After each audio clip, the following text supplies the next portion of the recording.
The Houston Community College Board of Trustees meeting will begin soon. Please wait.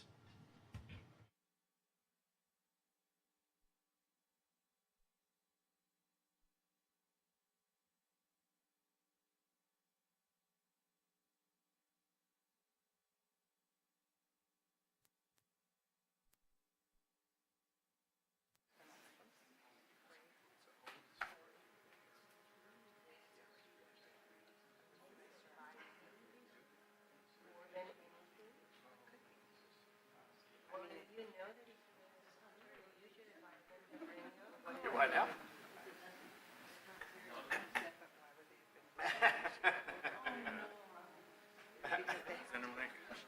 Yeah, yep. Check 1, 2, 3, 4. You good? Check. Okay. All right.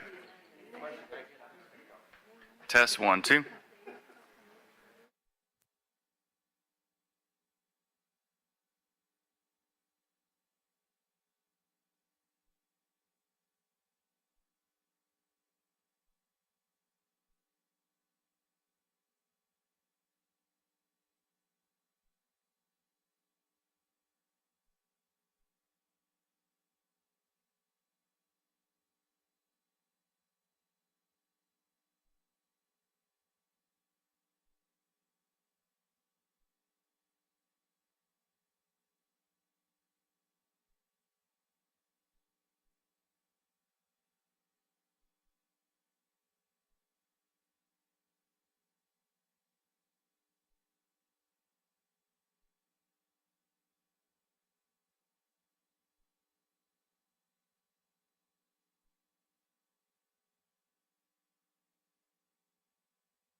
The meeting of the Academic and Student Affairs Committee for June 5th, 2024 will now come to order at 1:10 p.m. This meeting was called for the purposes listed on the duly posted meeting notice. The other committee members are Trustees Charlene Johnson and Dave Wilson, and alternate Dr. Cynthia Lenton-Gary. A citizen desiring to appear before the Board of Trustees shall complete the hearing of citizens form 24 hours prior to the meeting and file said application with the Board Services Office. There are no citizens signed up to speak before the Academic and Student Affairs Committee today. We have only one item coming before the committee today. Item A, Student Success and Completion. This is a report item. No action is required. Dr. Ford Fisher will introduce the item. Thank you very much, Mr. Chair. Committee members, this item presents specific information regarding student success and completion initiatives that are currently in place and that lay the foundation for future successes and completions here at HCC. The detail is available in the board book. With your permission, Mr. Chair, I invite Dr. Perez, Senior Vice Chancellor for Instruction and Student Services, and Dr. Rima Adil, Interim Vice Chancellor of Student Services, to come to the podium regarding this item to present how we are currently responding to the support structure currently in place and future initiatives for student success and completion. Dr. Perez, Dr. Adil. Thank you, Chancellor. Good afternoon, Mr. Chairman, trustees. Before I begin, I'd like to introduce some of the additional team members. I'd like to introduce Dr. Debbie Hamilton, who's Associate Vice Chancellor of Student Engagement and Success. If they're here, if they could stand. Dr. Chastity Hollyman Douglas, Associate Vice Chancellor of Special Programs and Success. Dr. Betty Fortune, Associate Vice Chancellor of Student Retention and Success. And then Dr. Manaz Kalani, who is Counseling and Ability Services, Director of Counseling and Ability Services. They're available after I do the presentation in case you have any questions. So I'm going to just do an overall summary of the whole presentation and then open it up for questions. So let me begin by saying that student success and completion are the core of the college. As such, we work to achieve our targeted goals through a collaborative approach of integrated planning and operations that works to optimize our resources. However, the success and completion of our students comes down to the people who are charged with supporting them along their student life cycle and beyond. To this end, faculty, staff, and administration collaborate to facilitate planning, alignment, execution, and assessment of student success strategies across the district to promote not only student success, but retention and completion as well. The presentation provides you information on the current efforts and future efforts meant to represent a comprehensive snapshot of initiatives and practices that we employ or plan to integrate into our practices to support students through successful completion. It all begins with the Student Success Framework, developed to guide institutional strategies, success strategies, and indicated outcomes, and throughout the 4 phase processes within the life cycle. I'm going to move it to the next, which is connection, entry, progress, and completion, and advancement. For this presentation, the focus is going to be on progress and completion. Although our efforts are designed to offer support through each phase is critically important to ensure that students build the momentum necessary to successfully navigate through each milestone and complete. There are 2 primary advising models of the college. For example, the admissions advisors connect with students through high school and community events, whereas pathway advisors connect with students on campuses, online, and at events. Still, the primary goal of admission advisors and pathway advisors is to help students through their college experience towards graduation or transfer. Advising is far from a one-off occurrence that happens just upon connection and entry. It spans the entire student life cycle. In fact, to cast the widest net possible for students to promote success and completion, we've implemented an advising week. This allows all students to connect with an advisor at any given time during advising week. This event also doubles as an opportunity for registration while ensuring the students are on the correct pathway. It acts to connect students to the varied support offered at the college as well. Academic supports are designed as a combination of support to better address the often complex challenges that students face. Some of these supports, on the next slide, are tutoring, library services, academic counseling, early alert, to name a few. Being that challenges are complex, students also require support beyond the classroom, such as digital device lending, textbook savings program, discounted metro passes, and et cetera. You see those on the slide that promote success and beyond and completion beyond academic support. This also extends to the basic needs support, such as the Eagle markets, which provide fresh produce and other essentials that lessen or eliminate students' unmet needs for essential items to assist students with life stresses that can lead to mental stress that may require health and wellness support. Counseling services, as well as other services, are available to students to help them cope with challenges and maintain their mental health. Another retention effort to maintain the connection between students and the college was the Retention Text Campaign initiated in the spring of 2024. Texts were sent to students at certain times within the semester to maintain communication and to encourage students along the way. Going forward, we are developing a culture of care model to ensure that students have a sense of belonging. The college is participating in the Caring Campus Initiative, which works to reimagine the institution through specific actions of adoption meant to build the sense of belonging in our students and among our colleagues.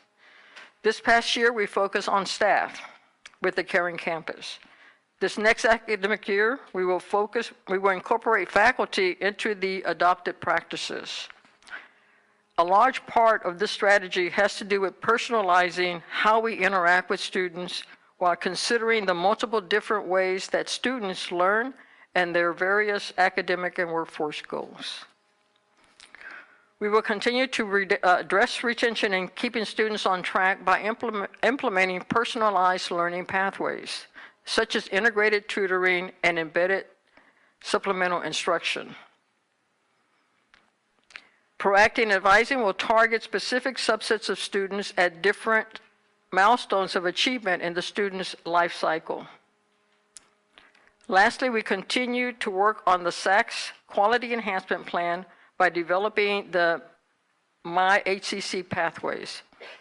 My HCC pathway is an integrated process that is being implemented in stages at the college to enhance the tracking and communication channels between students, faculty, and staff. The process is designed to follow the student through their student life cycle, track progress, align support as needed based on data entered, readjust as necessary based on program or targeted degree or program or certificate pathway changes, and provide real-time communication among students, faculty, and staff. Finally, to assure that we are all on the same path with the implementation of these student success and completion initiatives and new developing efforts, professional development is essential and will be ongoing. So in summary, the student life cycle can be complex given the student population that we serve. While we have covered some of the major efforts related to student success and completion, focusing on advising and support mechanisms, there are other initiatives in place to retain students, such as student organizations, competitions that we have, workshops that are provided by our faculty, etc. All of our efforts are intended to ensure that our students stay on course through completion of their educational goals, and finally to transfer to a four-year university or seek employment. Thank you.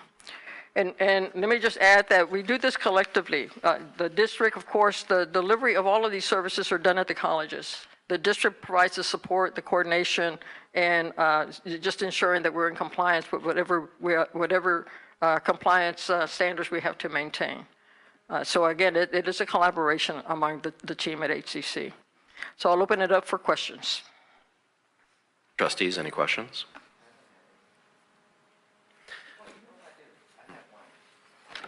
have one. I know we're talking about the students that are on campus at HCC, but how does this impact the dual credit students?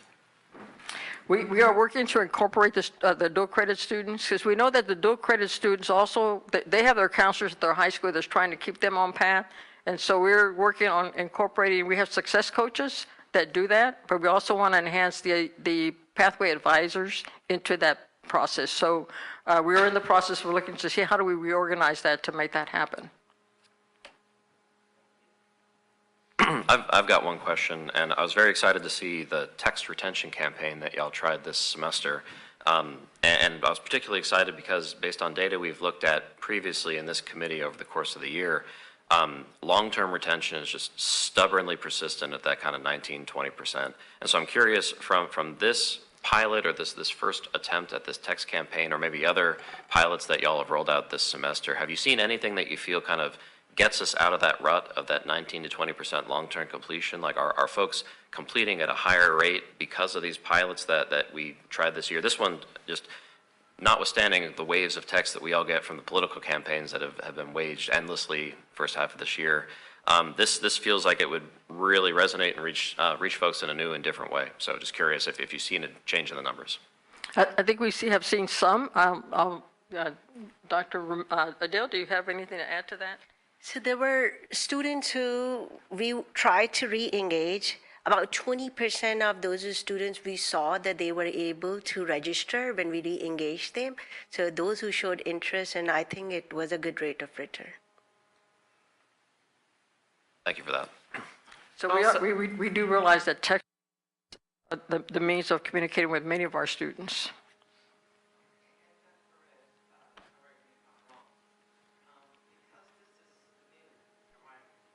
Oh, I got to turn it to me. I always do that. I apologize.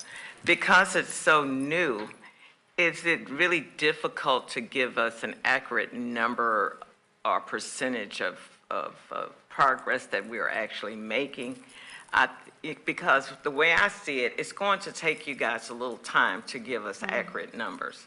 You know, I know you say you've received like 20% of the students coming back, but in order for us to see a real impact, it's going to take a little time. And that is correct, because we've got to continue to make the connections. What you're seeing is what we're looking at is that framework and making sure that we're making all the connections with everyone, the college folks as well as the district, being able to provide the assistance where needed. So I think that, ultimately the message has been given to all of our staff, faculty staff, is very much aware that it is now about completion. It is about performance. And we've got to change what we've done in the past to ensure that we do perform accordingly for our students, and of course to do them justice. They're here for a purpose, and we need to help them move through that pipeline accordingly. So we're trying to set all of those up, working with Dr. Adele, and working, of course, with the various presidents of the different colleges to ensure that we're all working on the same, we're all working towards the same goal, and that is towards student success and completion. More questions? Or? All right. Well, really appreciate the presentation and the work on this. I think I echo your comments, Dr. Perez, that completion has always been important, but now it's everything. So just appreciate the presentation and the focus on improving this beyond, above and beyond what we've been able to accomplish in the past. So thank you. Thank you. Thank you also for the presentation. I was listening. Eva Laredo. Thank you. All right. Oh, go ahead. I appreciate you introducing the rest. It's the first time I've seen the rest of your staff back there that work with you, so thanks for introducing them to us.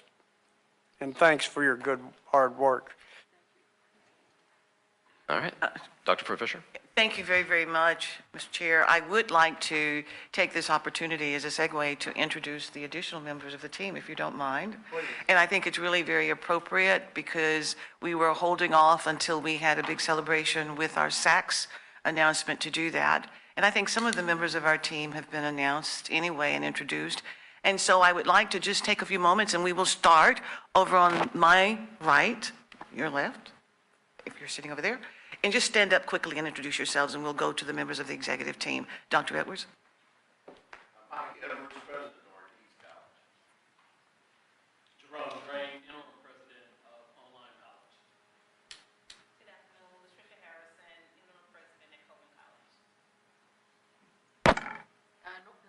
is the Interim Senior Vice Chancellor of Instruction and Student Services, Chief Academic Officer.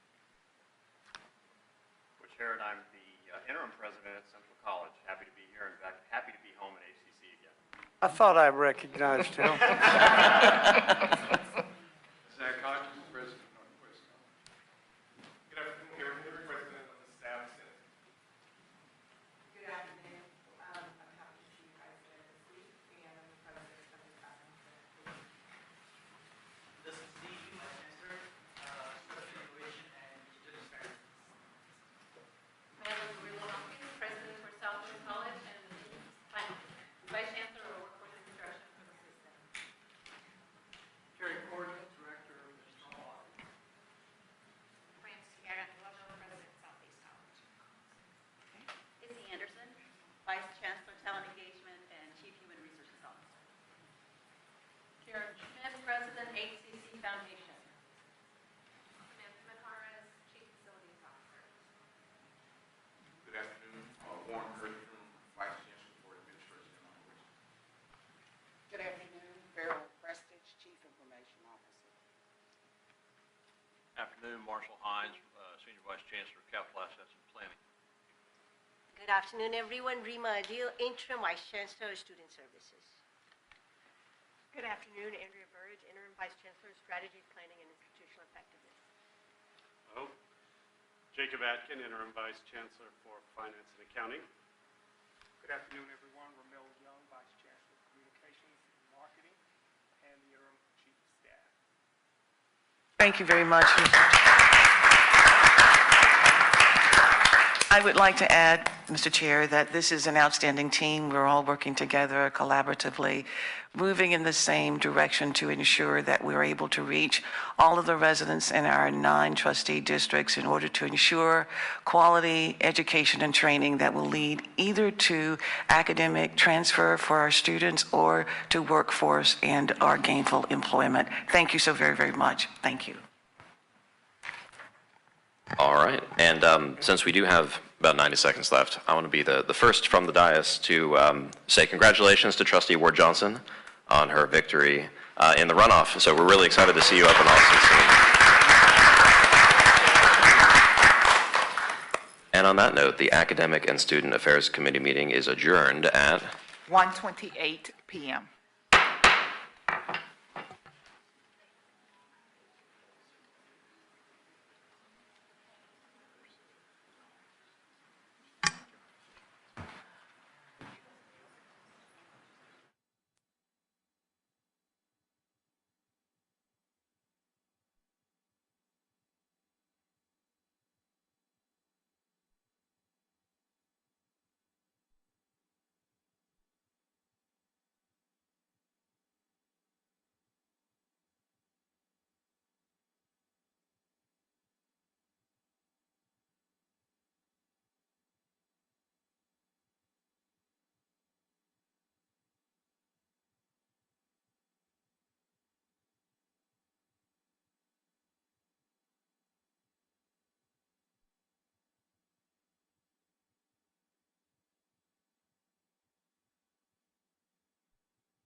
2024 will now come to order at 1:31 p.m. This meeting was called for the purposes listed on the duly posted meeting notice. The other committee members are Trustee Sean Cheban, Trustee Vanderbilt Stallworth, and alternate Trustee Lalu Davis. Opportunity for public comment. A citizen desiring to appear before the Board of Trustees shall complete the hearing of citizen form 24 hours prior to the meeting and file said application with the Board Services Office. There are no citizens signed up to speak before the Board Governance Committee today. Topic for discussion and/or action. Is there a motion to approve item A, approval of CRB local policy, technology resources, generative artificial intelligence? So moved. Is there a second? Second. It has been moved and seconded. We will now have a discussion on the item. Dr. Ford Fisher will introduce the item. Thank you very much, Madam Chair. Committee members, this item presents a new policy, CRB local, that focuses on technology resources, generative artificial intelligence, that seeks to guide the use of generative AI at HCC. We seek your approval of this policy that encourages innovation while limiting risk to the institution and stakeholders, while also ensuring the use of trustworthy information. To provide an overview and answer all questions, Madam Chair, I invite Board Counsel Mahalik, Interim General Counsel Montgomery, and Attorney Tredenet to come to the podium to provide an overview and address all questions. Thank you. Thank you. Thank you. Just a little bit of background on this and your next item. The next item on your agenda is FLB local. That was originally, excuse me, presented in April and was postponed due to some questions around artificial intelligence and the policy that would touch on that. So if the first item here is that policy that was referenced, and the second item you'll see is the one that was postponed from the earlier meeting. I'm actually going to turn this over to Lucy at this point so that she can provide some background that I think will address the concerns that were raised during the April meeting. Thank you, Melissa. Hi, good afternoon.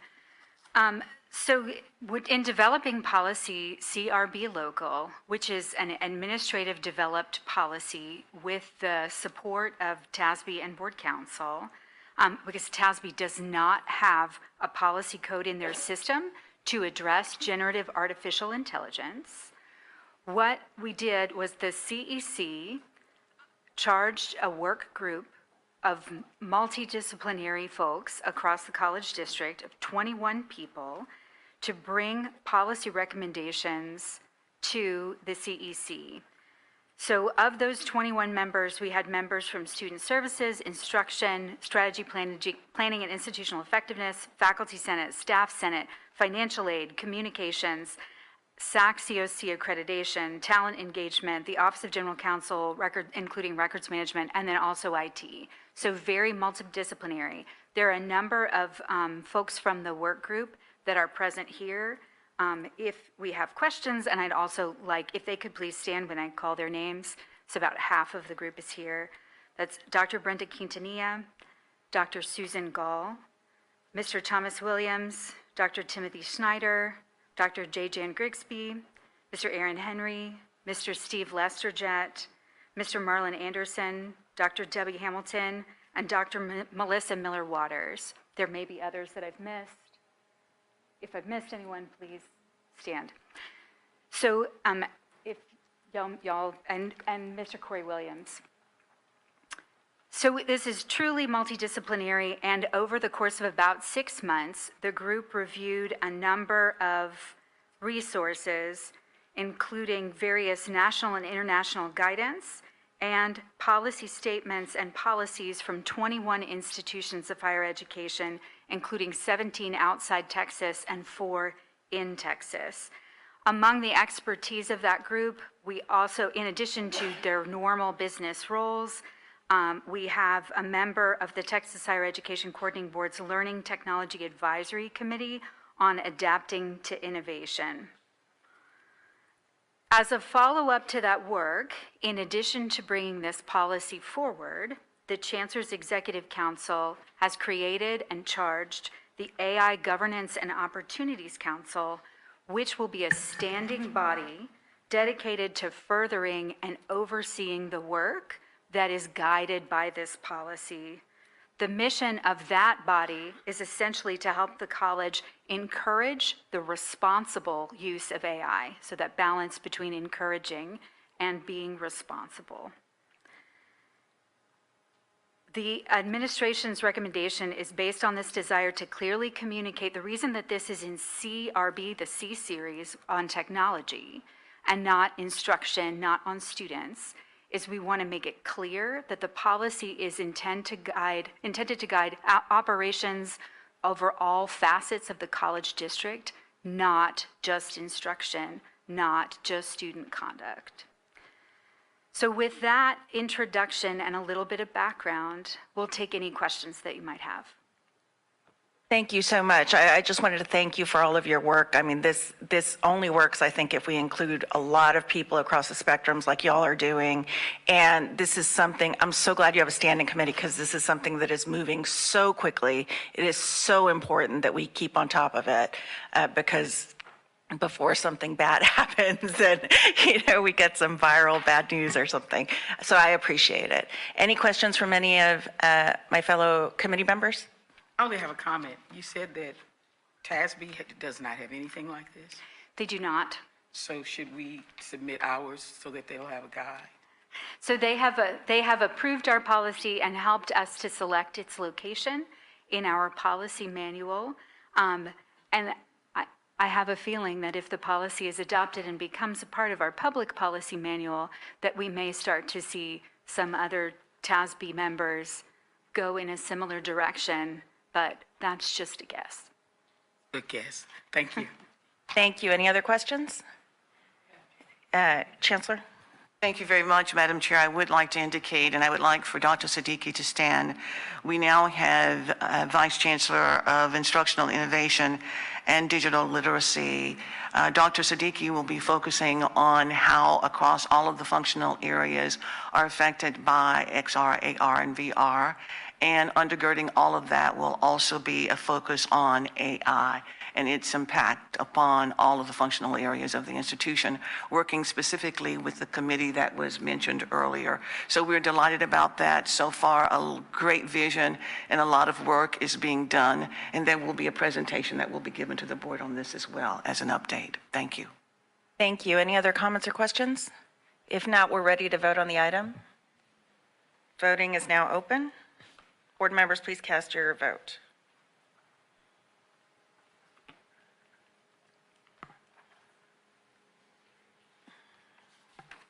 Voting has concluded. The motion passed with a vote of 3-0. Thank you. Is there a motion to approve item B, proposed changes to FLB local policy, students' rights and responsibilities, student conduct? So moved. Is there a second? Second. It has been moved and seconded. We will now have a discussion on the item. Dr. Ford Fisher will introduce the item. Thank you very much, Madam Chair, members of the board.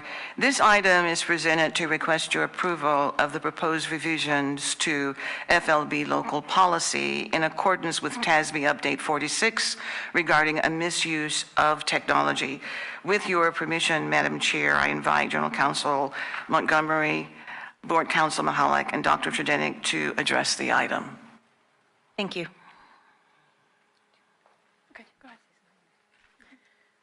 Good afternoon, trustees. This item, as Board Counsel indicated, is being brought back for consideration now that the first policy, CRB local. Anything else you'd like to add?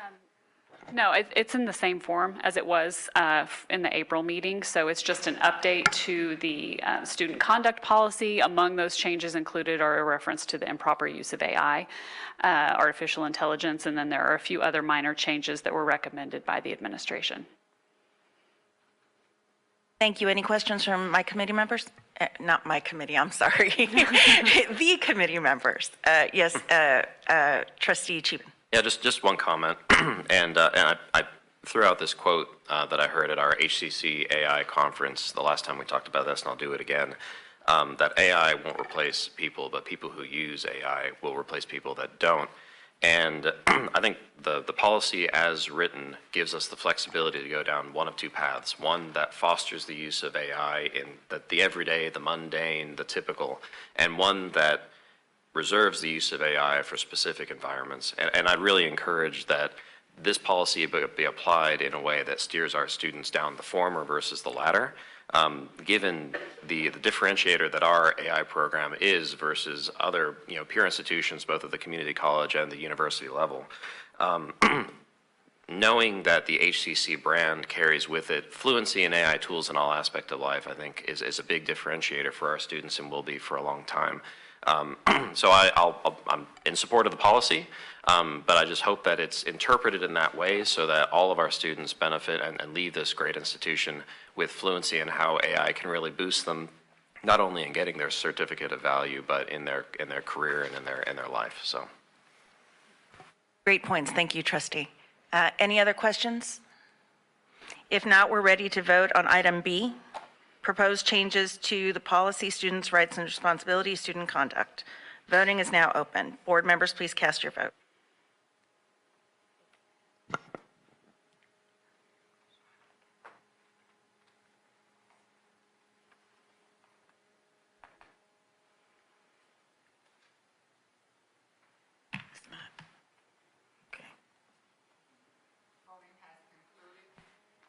Voting has concluded. The motion passed with a vote of 3-0. Thank you, Ms. Wright. Is there a motion to approve item C, approve proposed revisions to policy BBG local, board member compensation and expenses? So moved. Second. It has been moved and seconded. We will now have a discussion on the item. It says board counsel, but did you want to introduce it? Well, I shall, if you okay. would like, Chancellor. Madam Chair. Thank you, Madam Chair, members of the board. This item pertains to board matters regarding board members' compensation and expansion, and will be presented by Board Counsel Mahalik. Thank you. Thank you. The changes that we're proposing to this policy today were requested by the Internal Audit Department for clarification in the procedures for reimbursement and the documentation submitted for reimbursement. So you'll notice just a brief overview of the changes recommended. Anywhere receipts is mentioned, we have included the word itemized at the request of the internal auditor. Additionally, on page 3 and page 4, there's some language added to give board members an opportunity to obtain reimbursement for unanticipated expenses. For example, and I talked with board services and just to kind of determine how these things arise. One example is an upgrade to a room because of construction in the hotel. Typically, you would think that the hotel would cover the cost of that upgrade, but they don't always. And so that's not something that's the board member's fault. The board member's not coming and saying they want to be upgraded to a more expensive room because of personal preference. They're really stuck without another option at that point. So we can't really think of language that will cover every unanticipated circumstance, but did want to give board members the opportunity to recover, to get reimbursed for some expenses that may be incurred when they are in the process of traveling that are unanticipated and not due to personal preference, but rather to circumstances. There is some additional language added in the airfare section, which is on page 3, to clarify that scheduling fees and fees associated with necessary changes shall be allowed. In speaking with board services, again, that's something that they have covered. It wasn't necessarily clear under the policy, so we wanted to make sure that that was clear. And I think that is the extent of the changes that we're proposing today. Any questions from any trustees? I do.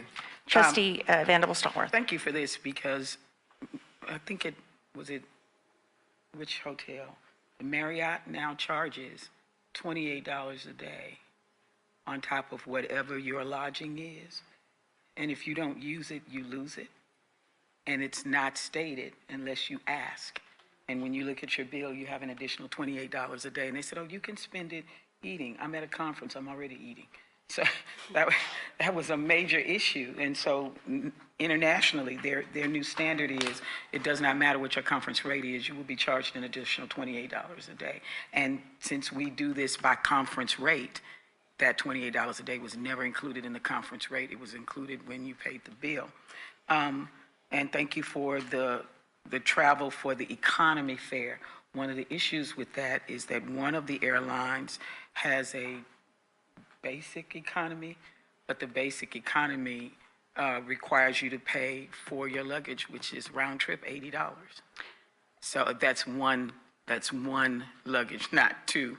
And so two airlines actually do it, but that airline, as a result of that $80, made that basic economy fare become higher than an economy fare for any other airline that didn't charge for luggage. And if I could clarify, that section 4 there does authorize reimbursement for the actual cost of luggage fees for up to 2 pieces of luggage. So that's specifically addressed in this policy as well. Right, but it does make the airline ticket higher than any other airline. So it's like you end up not having a basic economy fare. You end up having a fare higher than anyone else's economy fare. Number 6, I went to the IRS website, and it talks about meals and incidental expenses, and the IRS the IRS allows a per diem rate, and this is something that was missed, that they allow a per diem rate, and every year the IRS reviews that per diem rate, and that rate changes usually every year to every 2 years. So now the IRS has a per diem rate between $59 if it is considered a low-cost locality rate, to $79, which is a high-cost locality rate. And the high-cost localities are all of your urban centers in the nation.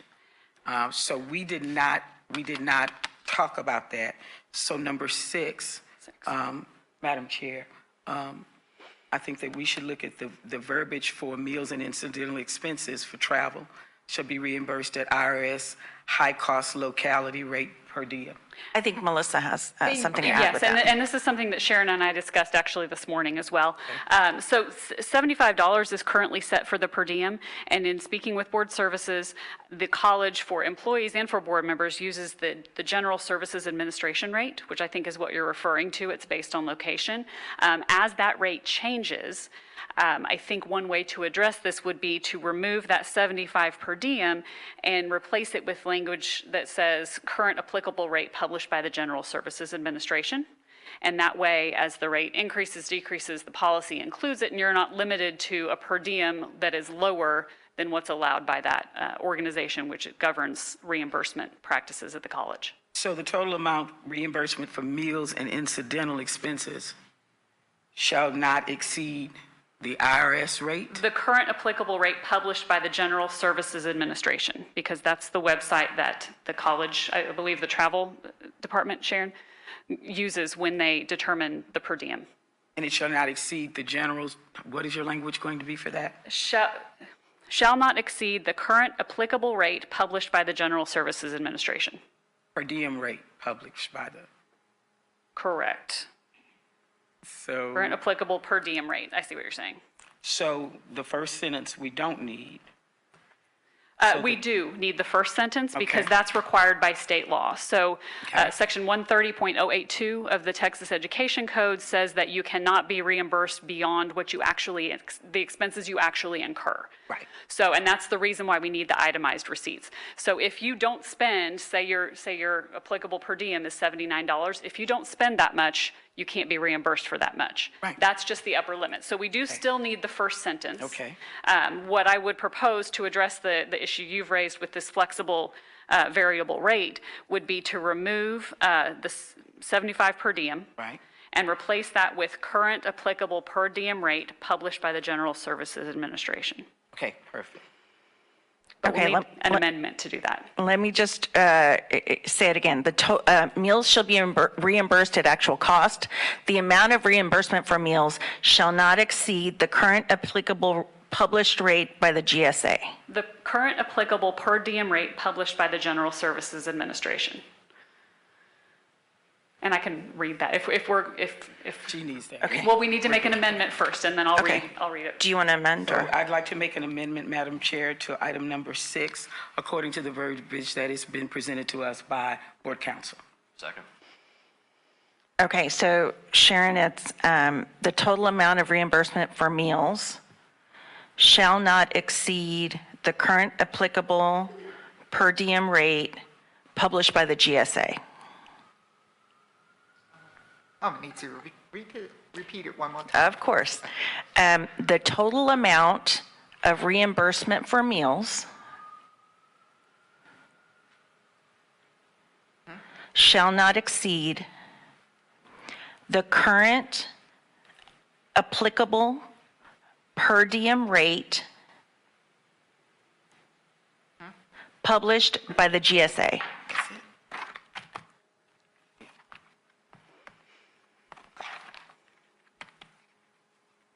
And that's where we voted on the motion to amend. Yes. Section 6. Yes, it was moved by trustee Venable Stallworth and seconded by trustee Cheevan. We're now ready to vote on the item. On the amendment. On the amendment, I'm sorry.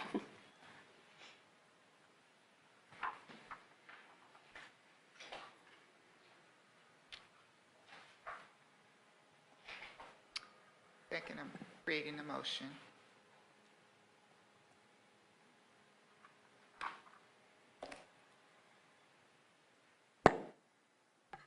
Okay, motion amend section 6 that the total amount of reimbursement for meals shall not exceed the current applicable per diem rate published by the GSA at actual cost, published by the GSA, I'm sorry. And that's the motion on the table. Yes, the actual cost is the other sentence. Do we do want the actual cost? Well, we're leaving the first sentence as it is. Right, So that's we're staying just amending the total amount of reimbursement for meals shall not exceed the current applicable per diem rate by the GSA. Yes. Published by the GSA. Yes. Perfect.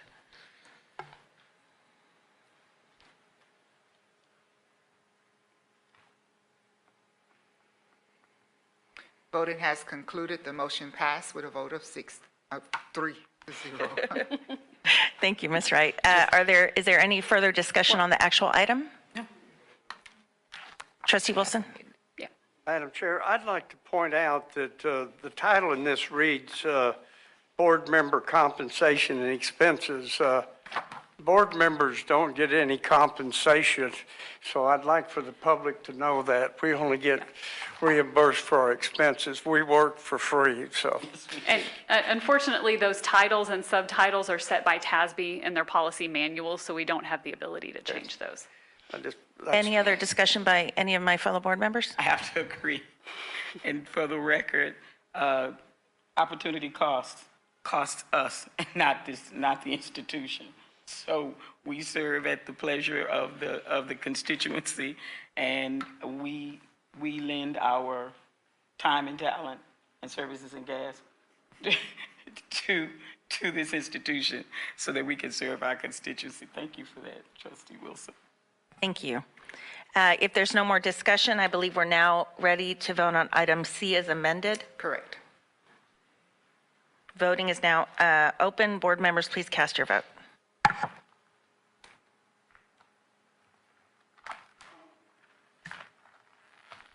Voting has concluded. The motion passed with a vote of 3-0.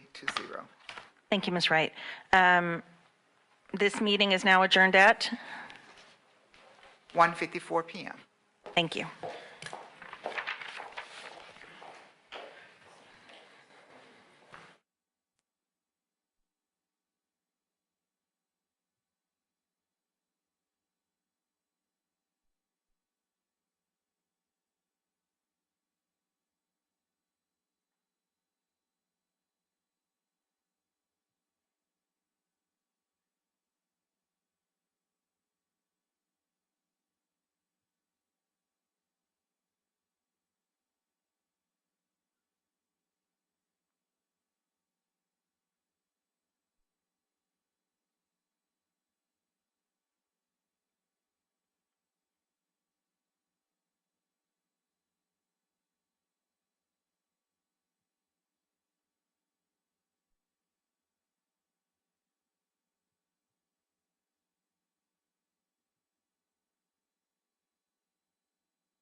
The Committee of the Whole meeting for June 5th, 2024 will now come to order at 2:03 p.m.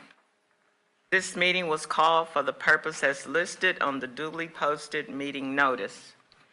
A citizen desiring to appear before the Board of Trustees shall complete the hearing of citizens form 24 hours prior to the meeting and file said application with the Board Services Office. No citizens are signed up to speak before the Committee of the Whole. Is there a motion to approve item A, approval of the unrestricted operating budget for fiscal year 2024-25? So moved. Is there a second? Second. Dr. Ford Fisher will introduce the item. Thank you very much, Madam Chair, members of the board. This item is presented to request your approval of the unrestricted operating budget for fiscal year 2024-25. With your approval, Madam Chair, I invite Jacob Atkin, Interim Vice Chancellor of Finance, to come to the podium to present the item and address all questions. Mr. Atkin. Thank you. Good afternoon. Today's presentation will be fairly short. What I would like to do today as we walk through this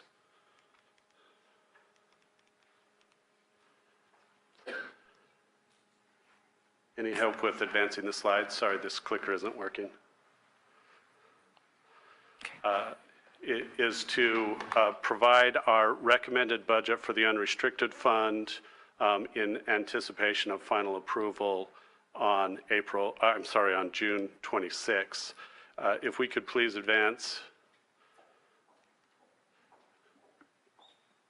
to the next slide. One more. So here you can see the final proposed budget for the unrestricted fund. Let me walk through the items that have changed from last year to this year. As you know, our state appropriations are fairly flat. We'll see a slight increase under the funding formula and the changes that were passed this year, but a relatively flat increase.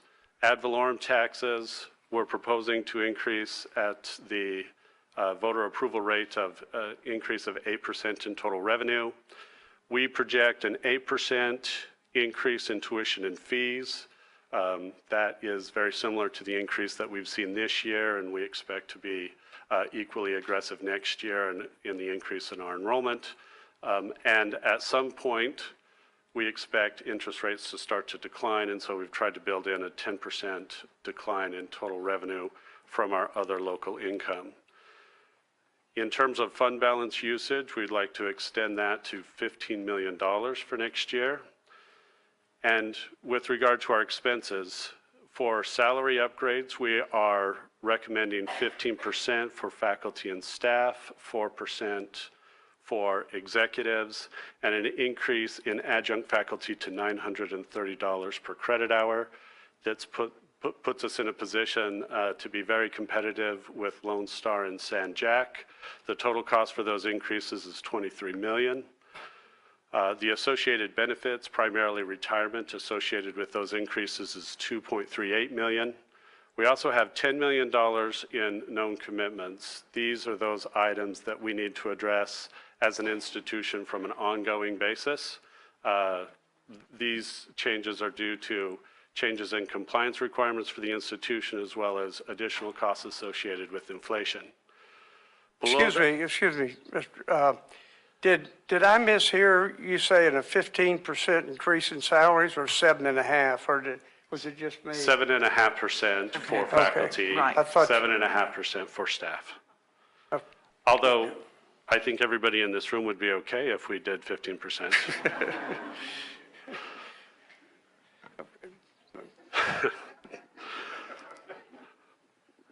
As we look below the line, we are proposing an additional $5 million for IT network and infrastructure to accelerate the catch-up that we have with our IT infrastructure, $11.1 million in additional deferred maintenance, $5 million in safety and security.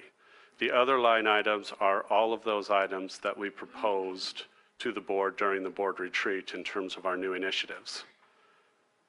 Essentially, that is the presentation. I would respond to any questions the board may have at this time. Any questions or comments, trustees? Go ahead, trustee. Yes, I've got several questions. Mainly this year, the reason we're over in the budget is in two areas. The tuition's about 13 million over, and other income is about 20. So that accounts for those two areas perform a lot better than we expected last year. Is that, am I seeing that right?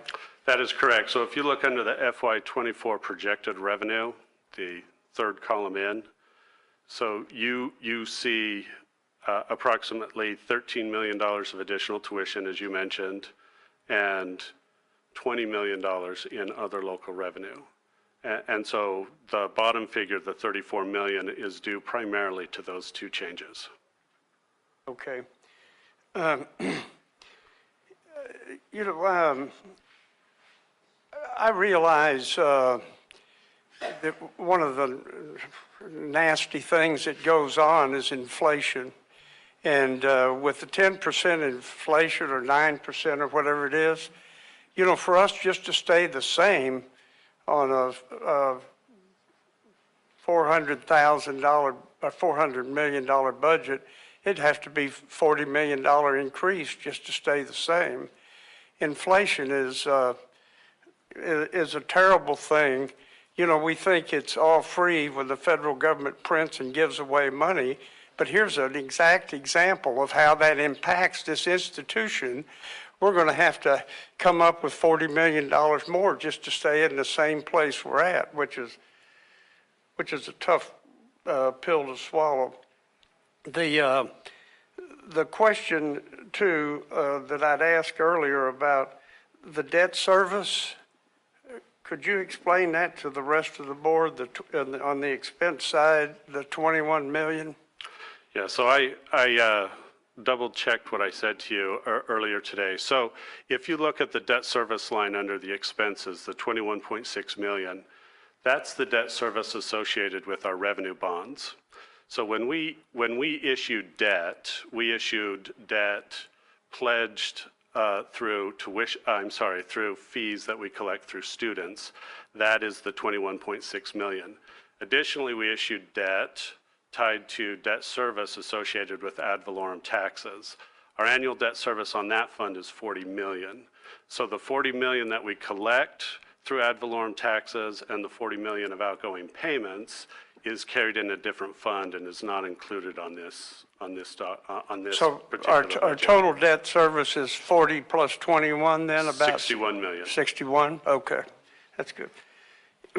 You know, I look at this budget and I think about the needs of this school, and there's an incredible need in the community for us to fill. And, you know, English is a second language.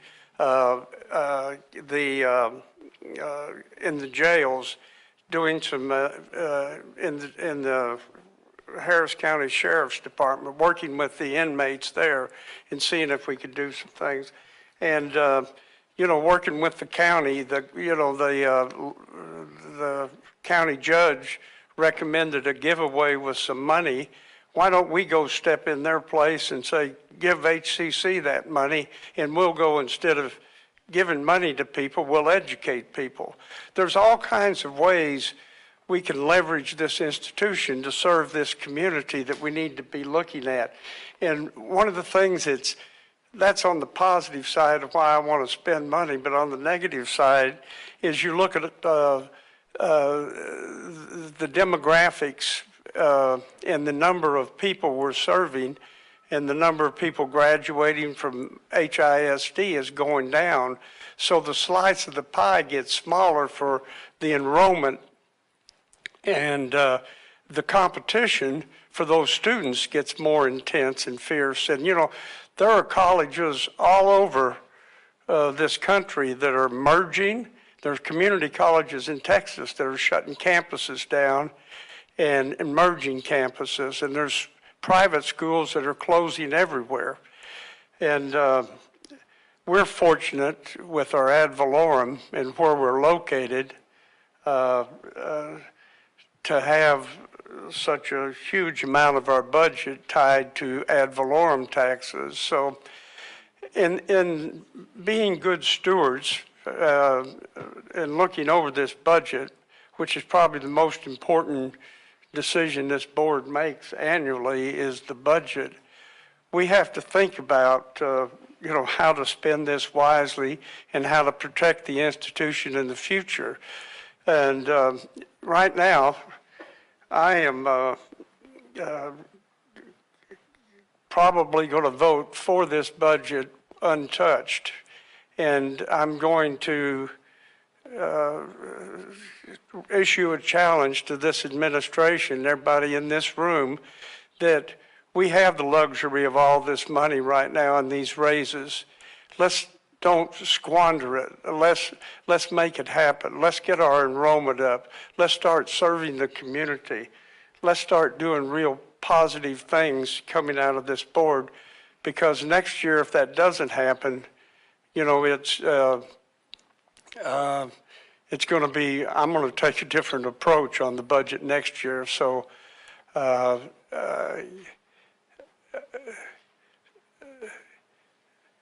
to whom much is given, much is expected. I'll close with that. And I would just like to add on to Trustee Wilson's comments. When we had a meeting with you and Dr. Anderson, it was a very productive meeting. And in that meeting, you guys understood that we truly feel that monies should be used to educate the communities, because Trustee Wilson made the statement that, it could even cut down on crime, because a lot of people robbing and stealing from other folks because they don't have the resources. And as trustees, we put forth the challenge to go before Commissioner's Court in Harris County and Fort Bend County and let them know that, we want them to partner with us to get the people who are on the streets, provide resources for them to get some type of certification or something to create quality of life for them. And I'm with him when he said, the budget, we're going to leave it as is. We'll vote on it. I will. I can't speak for anyone else. We'll vote on it as is, but as he said, we expect a lot from you guys. And right now you're putting the work in. And the fact that you're actually listening to us is a great start. It's a great start, because I left the meeting feeling good that you guys were going to move in the right direction and do the right thing with the monies. But I want us to start immediately reaching out to the Sheriff's Department, trying to educate the inmates, so when they are back out on the streets, that they have an opportunity, some credentials, to actually create resources for themselves. Madam Chair? Yes. I have the same sentiments. And my question comes at the state appropriations, because currently the state is gifting us with $68 million. And that is hold harmless. When does that end?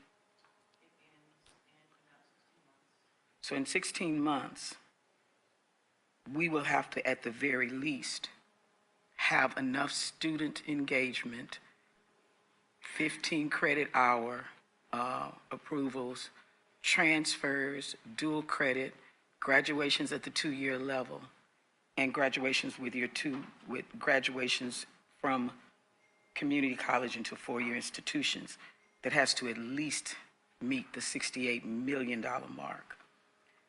The tough question is, what would have been our actual dollar value versus what the state chose to give us? What was that number? So last month, when they made updates to the funding formula, we actually showed a slight increase based on our performance. And so the numbers that you see here is a reflection of what we actually earned based on our completions from 2 years ago. And they made slight tweaks. We were, prior to that, when we were talking about utilizing the hold harmless provision, we were barely under the hold harmless level in terms of our completions. But with the slight adjustments that they've made, it has actually pushed us up over the hold harmless threshold. And so I'm happy to report that as we continue to improve our completions, right, we're not going to be pulling out of a hole. We're going to be taking the number that you see in front of us and adding to that in future years. So the FY 2024 dollar value that I'm looking at is not the whole harmless, it is the actual dollar amount that we made from the new funding formula, the 68,136? That is correct. So so we're lower, from 68,550 to 68,136. So 68,550 is what we budgeted last year. 68,136 is what we expect to collect this year based on completions from prior years. As you look at the FY25 budget, 68,243, that is based on our actual completions, which again is above the hold harmless threshold. But it's below the 68,550. That is correct. That would be my concern. I know that, and what I appreciate about the presidents, and I have to say thank you, Chancellor, for allowing the presidents to decide in their regions what they need to do to increase enrollment. Our presidents are really working hard to create appropriate templates and models so that our enrollment increases based on their communities. Absolutely. Because our principals know our communities. And returning that power to them to make those decisions about what classes are going to be held at their campuses based on what their communities want and need is the key to increasing our enrollment. And I have to say to those presidents, thank you for really paying attention to your communities and really understanding what your communities need. Because if you don't give communities what they need, they're not coming. So we have to applaud that we were almost at the approved budget level with 68,243 for fiscal year 2025. But if I'm not mistaken, are we not aiming to be above that? We are aiming for that, above that, of course, absolutely. And I guess I have to say it again. I'm just stunned that San Antonio could have 92 million. And they don't have the ad valorem taxing base that we have. They don't have the number of students that we have, but they figured it out. So I have to applaud my presidents, and I know they know their communities. And I really want to say I believe in them being able to push us well above that $68 million mark. But I'm looking forward to helping our presidents to make it happen. So my vote will be for the budget, but I am still not happy about using fund balance. I'm still not happy that there is nothing in this budget that trims the fat. Nothing. So I'll be asking some tougher questions after this. Thank you. Madam Chair. I think this is a question for the Chancellor and for you. We knew when this law was passed that we needed to really have a strong voice in the regulation making with regard to it, the things you're talking about that are just happening, that are changing our numbers. How are we sitting on panels in front of this? Are we, what is that line of communication about? Because we need to be there when these choices are being made. And that's always been, I've been talking about that for over a year. We really need to be there in the rooms where that's happening. So what are we doing to get there? I was actually on this committee for 18 months. We sat through every month establishing the fact that contact hours was not paying us. That was our problem. We just weren't getting paid. And then we had our presidents, we had our trustees, we had legislators, and we had universities with their budgets saying, colleges, our community colleges saying, this is not working for us. And so we spent that 18 months really delving into how can we make the funding we need without the state looking at contact hours and just saying, here's what you get, go away. And we worked too hard just to settle for contact hours. That was not working for us. So they're tweaking what we have, but the tweaks are not very large. Because we as trustees and as presidents and chancellors knew what we needed to see, and we had to toe the line for that so that the legislators wouldn't take away what we, at least the base of what we absolutely had to have. I think one of the challenges is some of the community colleges saw it coming and they started shifting early. Before we even finished, we even got halfway, they started shifting how they were educating their students, how they were establishing their credentials of value, how they were stacking those credentials so that the students could continue to come back even through the 2-year level. And so that was probably one of the greater challenges, is that some community colleges out of the box didn't wait for us to finish the funding formula. They took it to believe that we better change this now, and we better make sure we get this minimum number of credentials, this minimum number of dual credit students, this minimum number of transfers. And that's how they crafted their internal systems. And that's how they outpaced us. So that 18 months was intense. I was really appreciative of really seeing how the state was satisfied with just giving us contact hours, and how we had to really show them community college, 54 community colleges were there to show them, no, this is not helping us. We're falling further and further behind. Thank So you. now, I yeah, appreciate we've all gotta your do hard it. work. I would really like a response from the chancellor on how we are influencing current changes that apparently are significant enough to change some things on the budget. So how are we working to influence that now? I am delighted to hear that question and to respond. Number one, to speak about the state and what we're doing in association with the state. I began this position in September 1 of 2023. Immediately, we began working with TAC, the Texas Association of Community Colleges, as well as with the coordinating board.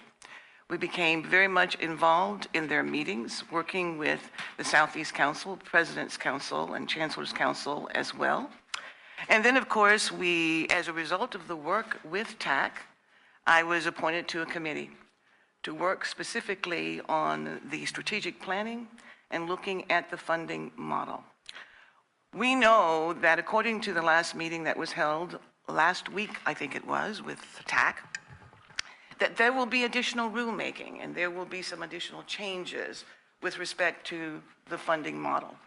So all of the information that we are getting, we're now sharing with members of our team.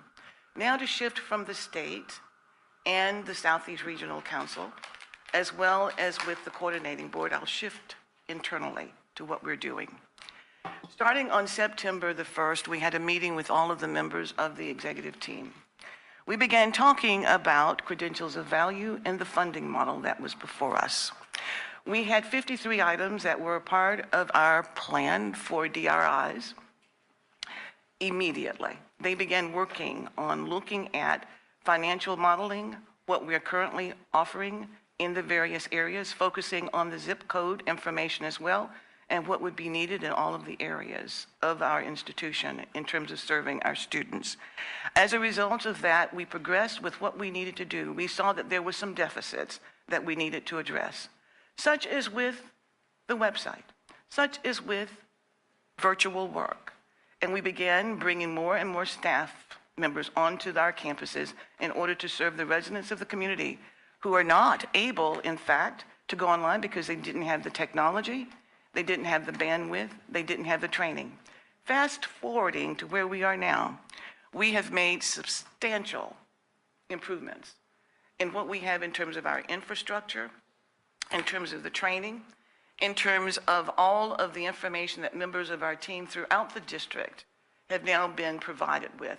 Because frankly, even with our strategic assembly meeting that was held, we found that many of the members of the team did not realize that we had a hold harmless. And so they began accelerating the work that they were doing within their communities. Now, what are we looking at? We're looking at financial modeling. We've already created the template that all of the members of our team will have to focus on. One of those pieces of the financial modeling will focus on instruction. The second will focus on student services. How do we serve our students? With that financial modeling for the instructional area, what we're doing is providing that infrastructure support for each of the presidents at the colleges. What will that look like? That will look like this. There will be a vice president, hopefully, if the board approves the budget, for every one of the presidents, so that that instructional support will be there, working very closely with the presidents and the communities to design the programs to help create the scheduling that is required to serve the communities. What will be required in terms of developing additional programs, micro-credentials, et cetera, working to ensure that we can provide the AR, the VR, that XR that is required in order to have the programs that will certainly grasp the interest, the attention, and the availability of our students to learn, whether it's face-to-face or online. Next, with respect to looking at the student services component, what is the outreach now that is occurring in each one of our service areas? Are you going to the chambers? Are you going to the civic club, associations, et cetera? Where are you getting your students? And now, how many conversions are you getting?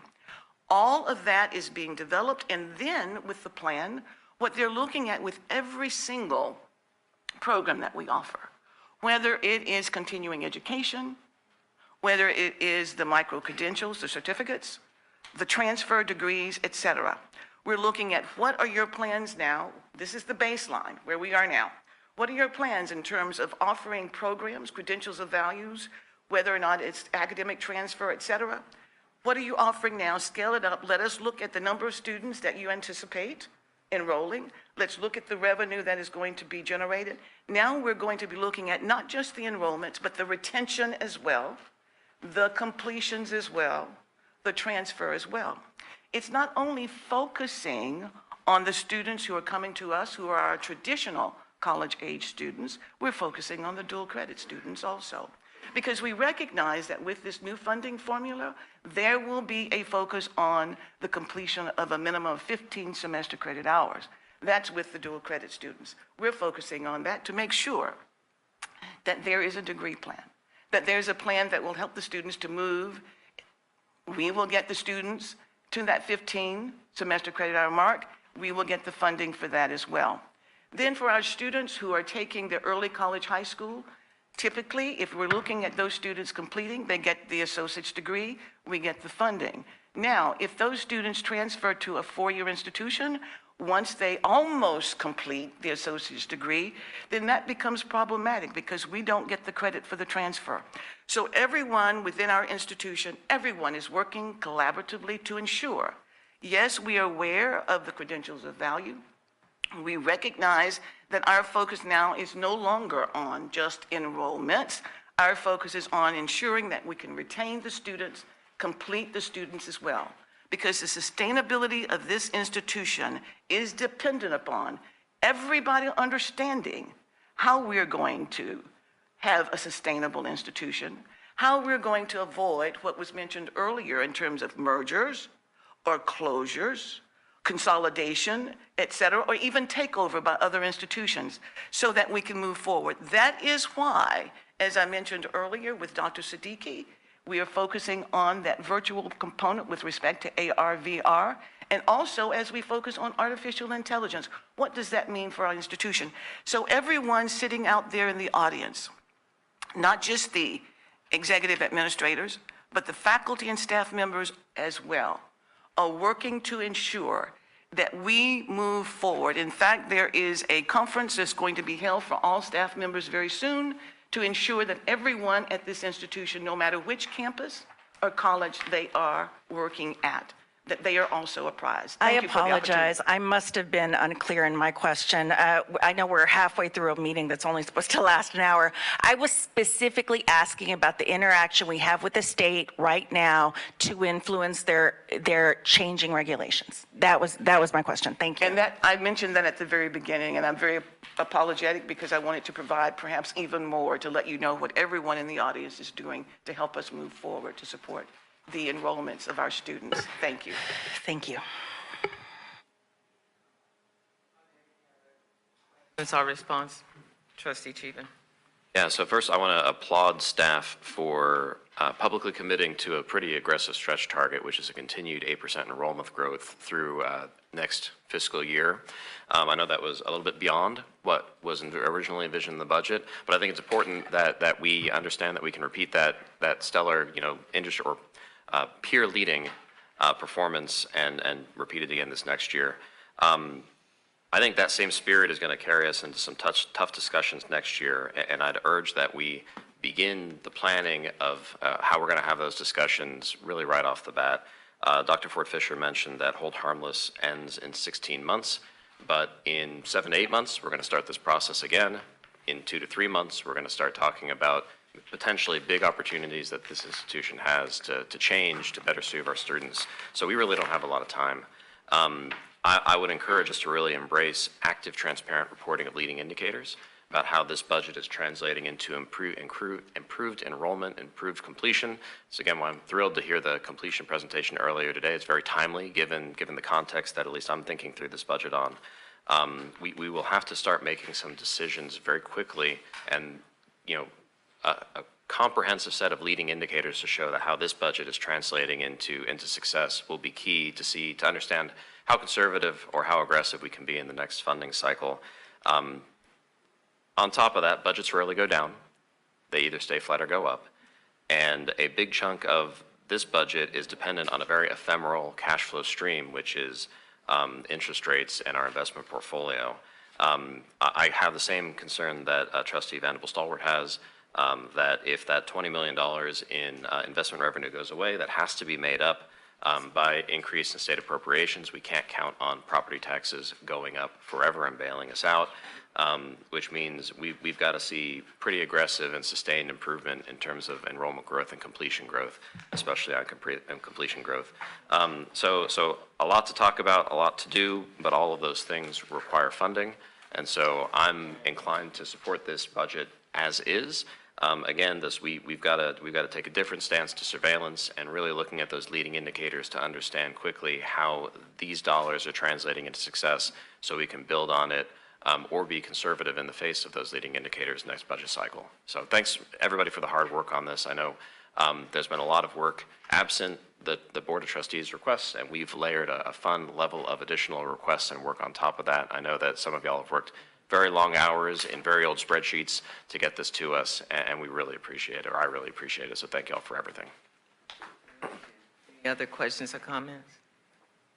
Okay, thank you so much.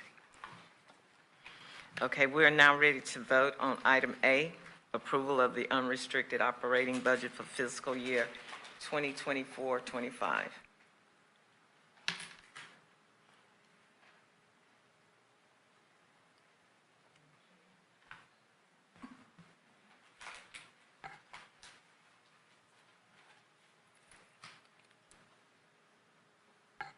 We can't hear you, Trustee Laredo.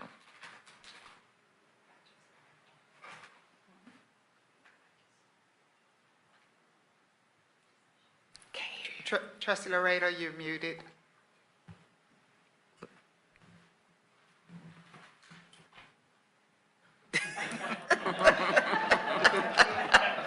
I think she's voting for it. We see your support, your thumbs up, but unfortunately, we have to have an actual a verbal vote, audible vote.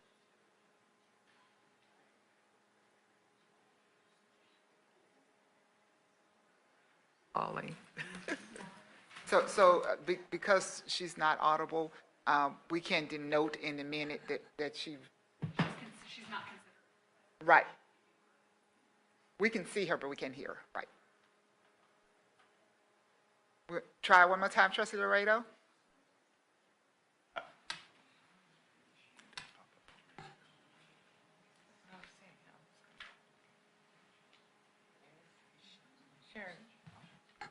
Hold on, you mind if I text trustee Laredo and tell her we can't hear?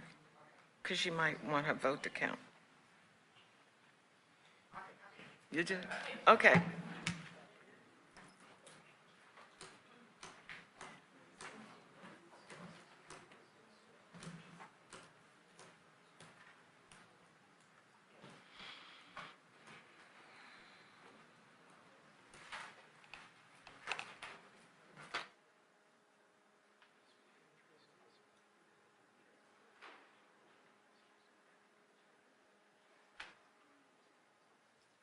Can you hear me now? Yes. Oh, then it was a yes. But we can't Okay, see now you. we can't see you. No. There you go. Okay. Received. And trustee Davis, you returned in the midst of the vote. Would you like to manually? Yeah, I'm gonna, you want just a Yes, audible vote? Because I didn't get to ask the questions that I have on it, I'm gonna vote no.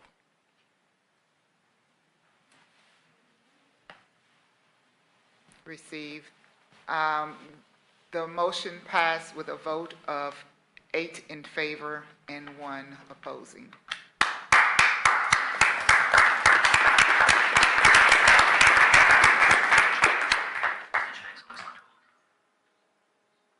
Is there a motion to approve item B, approval of restricted budget for fiscal year 2024-25? So moved. Second. It has been moved in second. Dr. Ford Fisher will introduce the item. Thank you very much, Madam Chair, members of the board. This item presents a request for the board's approval of the restricted budget for fiscal year 24-25. This is in the amount of $144.6 million, and to allow the chancellor to designate or to request increase in the restricted budget as new awards are approved by the funding sources. With your permission, Madam Chair, I invite Interim Vice Chancellor of Finance, Jacob Atkin, to answer all questions. Mr. Atkin.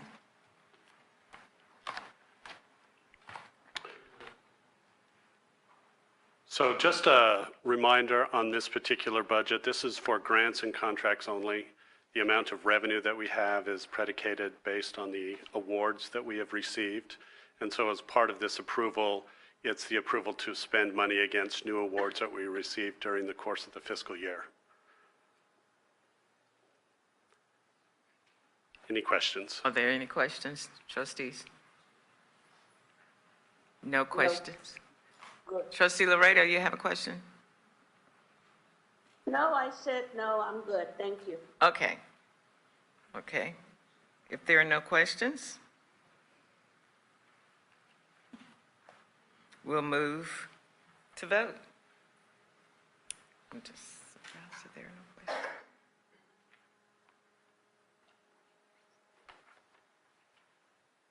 That's a yes for me, Sharon. Received. All right. Voting has concluded. The motion passed unanimously with a vote of 9-0. Now, that's a hand clap.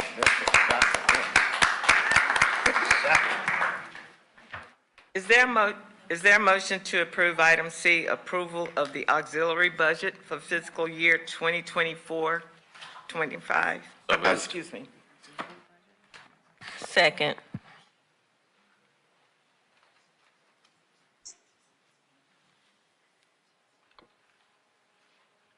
Is that right on everybody's agenda? Okay, I just wanted to see. Okay. Okay, Dr. Ford Fisher will introduce the item. Thank you very much, Madam Chair, members of the board. This item presents a request for your approval of the auxiliary budget for fiscal year 2024-25 in the amount of $8.6 million. With your approval, Madam Chair, I invite Interim Vice Chancellor of Finance, Jacob Atkin, to present the item and answer all questions. Under the auxiliary budget, we're looking at how we budget funds from student fees, leases, rentals, bookstore commission, and other local income that is not included in our investment income on Fund 1. With that, I would respond to any questions that you have. Are there any questions, trustees? Trustee Wilson? What student fees are in this budget? So these are fees that are not associated with technology, which we approve separately. And so you have lab and course fees that are associated, and then other general student fees. I'd be happy to send you a list of all the fees that are included in this. What about the $6 athletic fee? Is it in this budget or is it in the? We eliminated the $6 athletic fee. Good. Hallelujah.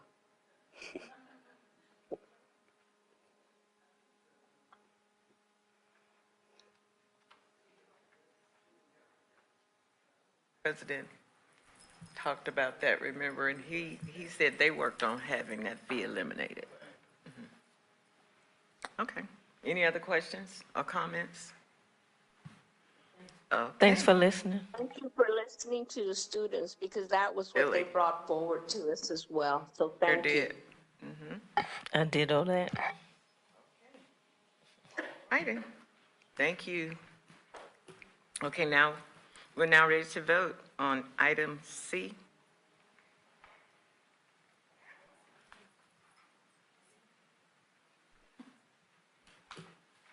Yes, Sharon. Received. Even Laredo. Received. Thank you. Voting Is that a halo above trustee Laredo's head? That's our angel. Voting I has, know, I saw that. Wow. voting has I'm concluded. on Earth, though. The motion passed with a vote of 9-0. Great, good job. Is there a motion to approve item D, approval of capital and technology plan budget for fiscal year 2024-25? So moved. Is there a second? Second. Second. Has been moved. It has been moved and second. Dr. Ford Fisher will introduce the item. Thank you, Madam Chair, members of the board. This item presents a request for your approval of the capital and technology plan budget for fiscal year 24-25 in the amount of $7.9 million. With your permission, Madam Chair, I invite Interim Vice Chancellor of Finance, Jacob Atkin, to present an overview of the item and answer all questions. Thank you. As we look at the capital and technology plan budget, this is the budget that the college derives from the tech fee charged to the students.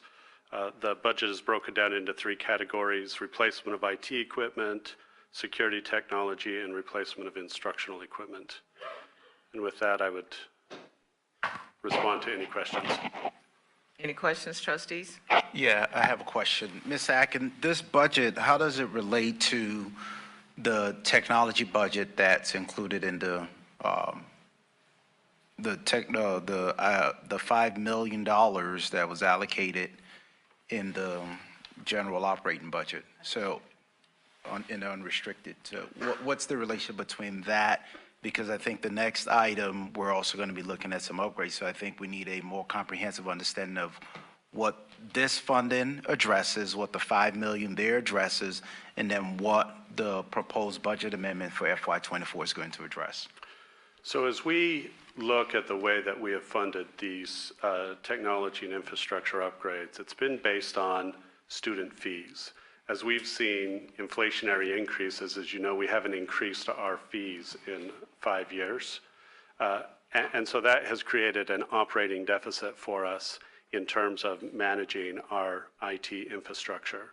So the operating funds in our unrestricted operating budget, the $5 million and the additional funds that we're going to discuss as we request an amendment to this year, is actually funds used to supplement this particular fund to address the same issues, as the fees that we collect from our students are no longer sufficient to address all of those technology needs, we're looking for that subsidy to help us address those so that we can continue to provide the same level of service to our students in the future as we have provided in the past.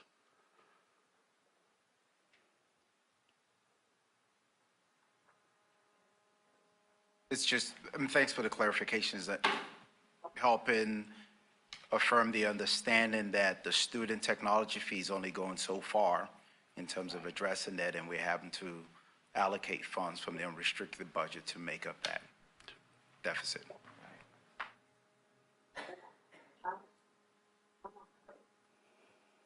Yeah, that was, yeah. Yeah. Okay, if there are no additional questions, thank you again. Thank you. Okay. We will now move to vote.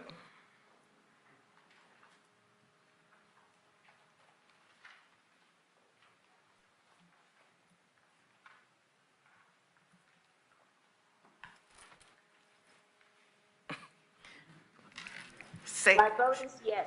Received. we heard you. We got you. Voting has concluded. The motion passed with a vote of 9-0.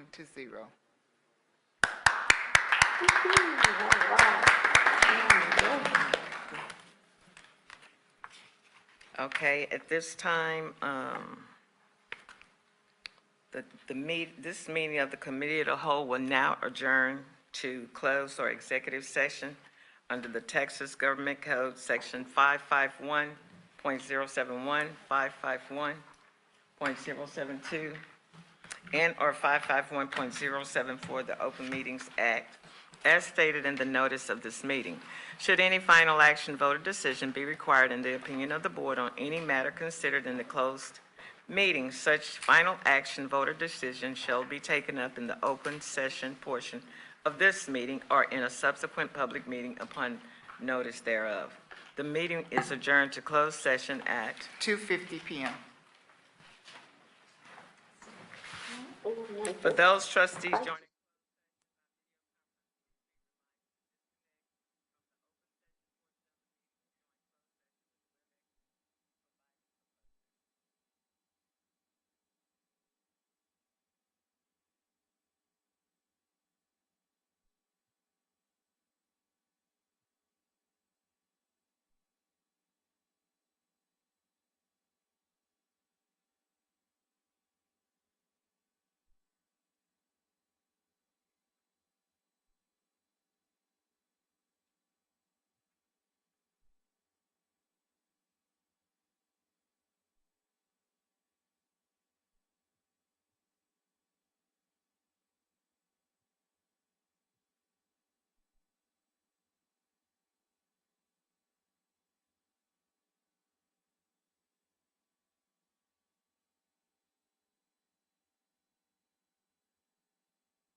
The HCC Board of Trustees meeting is in closed session and will return shortly.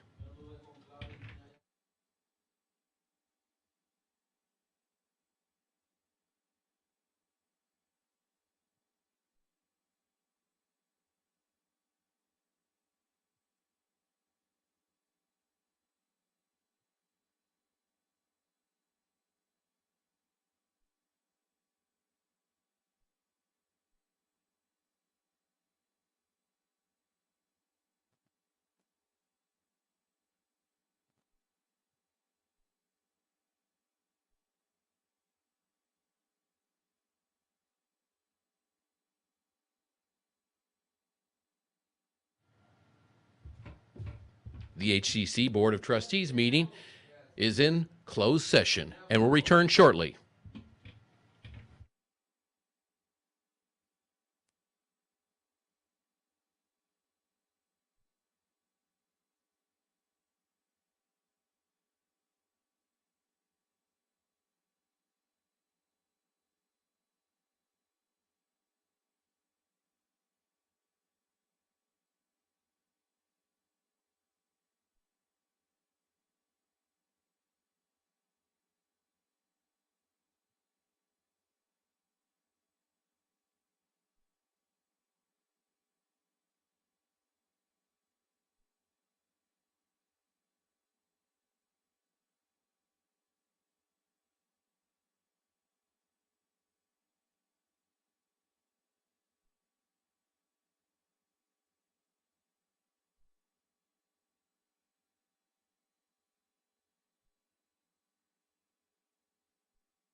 The open portion of this meeting of the Committee of the Whole for Houston Community College System Board of Trustees reconvened at 3:46 p.m.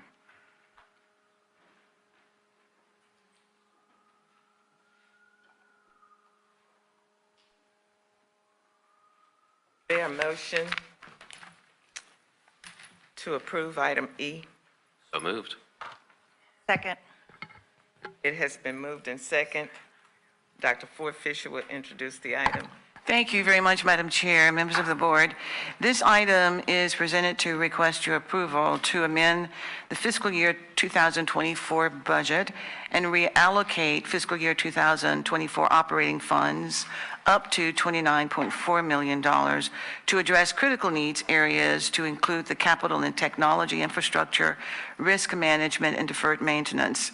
With your permission, Madam Chair, I invite Interim Vice Chancellor of Finance, Jacob Atkin, to present the item and to answer questions. Thank you, Chancellor.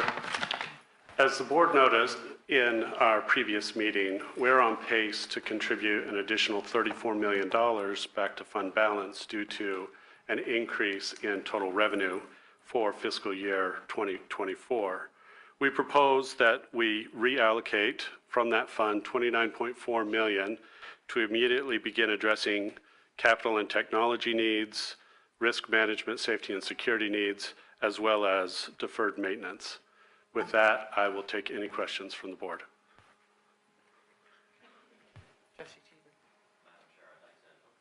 Madam Chair, I'd like to make an amendment, please.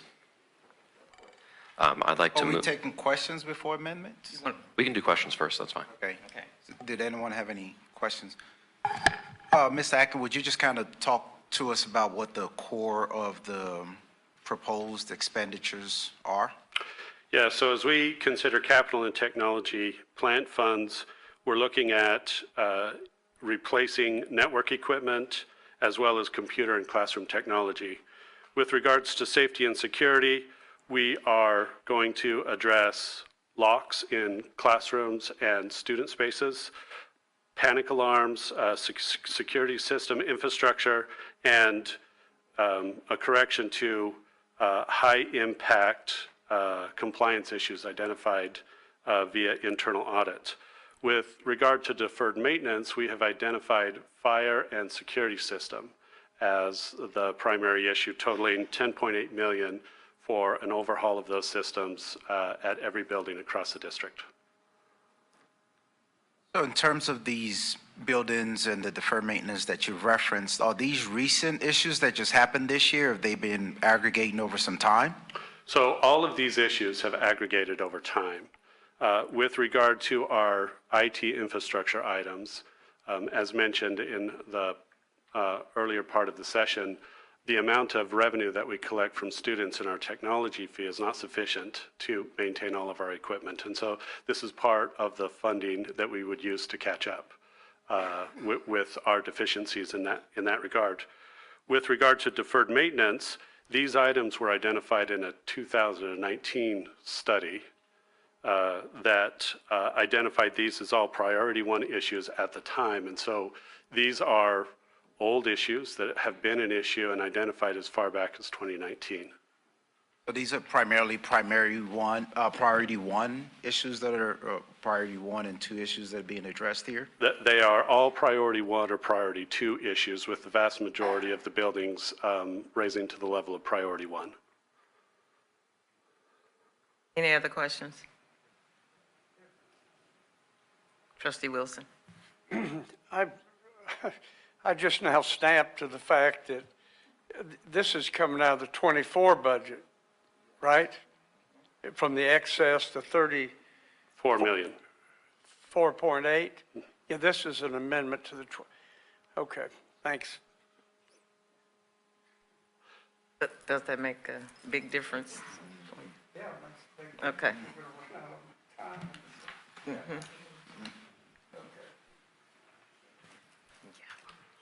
Any other questions? Okay, comments? Madam Chair, Yes, Trustee Laredo? I just wanted to know what the, our balance is, our fund balance is for this year right now.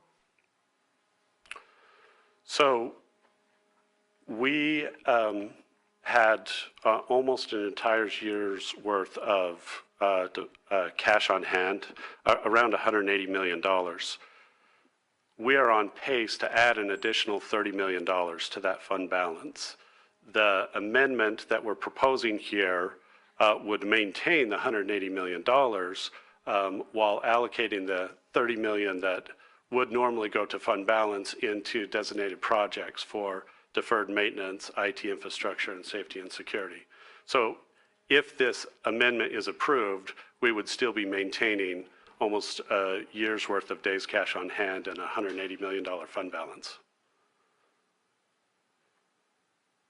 So you're saying that, let me hear it correctly. So our fund balance now is 180. And you're projecting that possibly this year we would have added 30 more. That is correct. Is it 30 or 34 point? 34 is what we're projecting. Okay.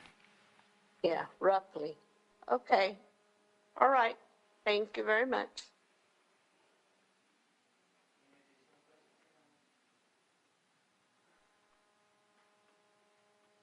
Madam Chair, I'd like to make an amendment, please. I'd move to amend the deferred maintenance budget as proposed by removing the $6.829 million line item associated with projects in the district administration.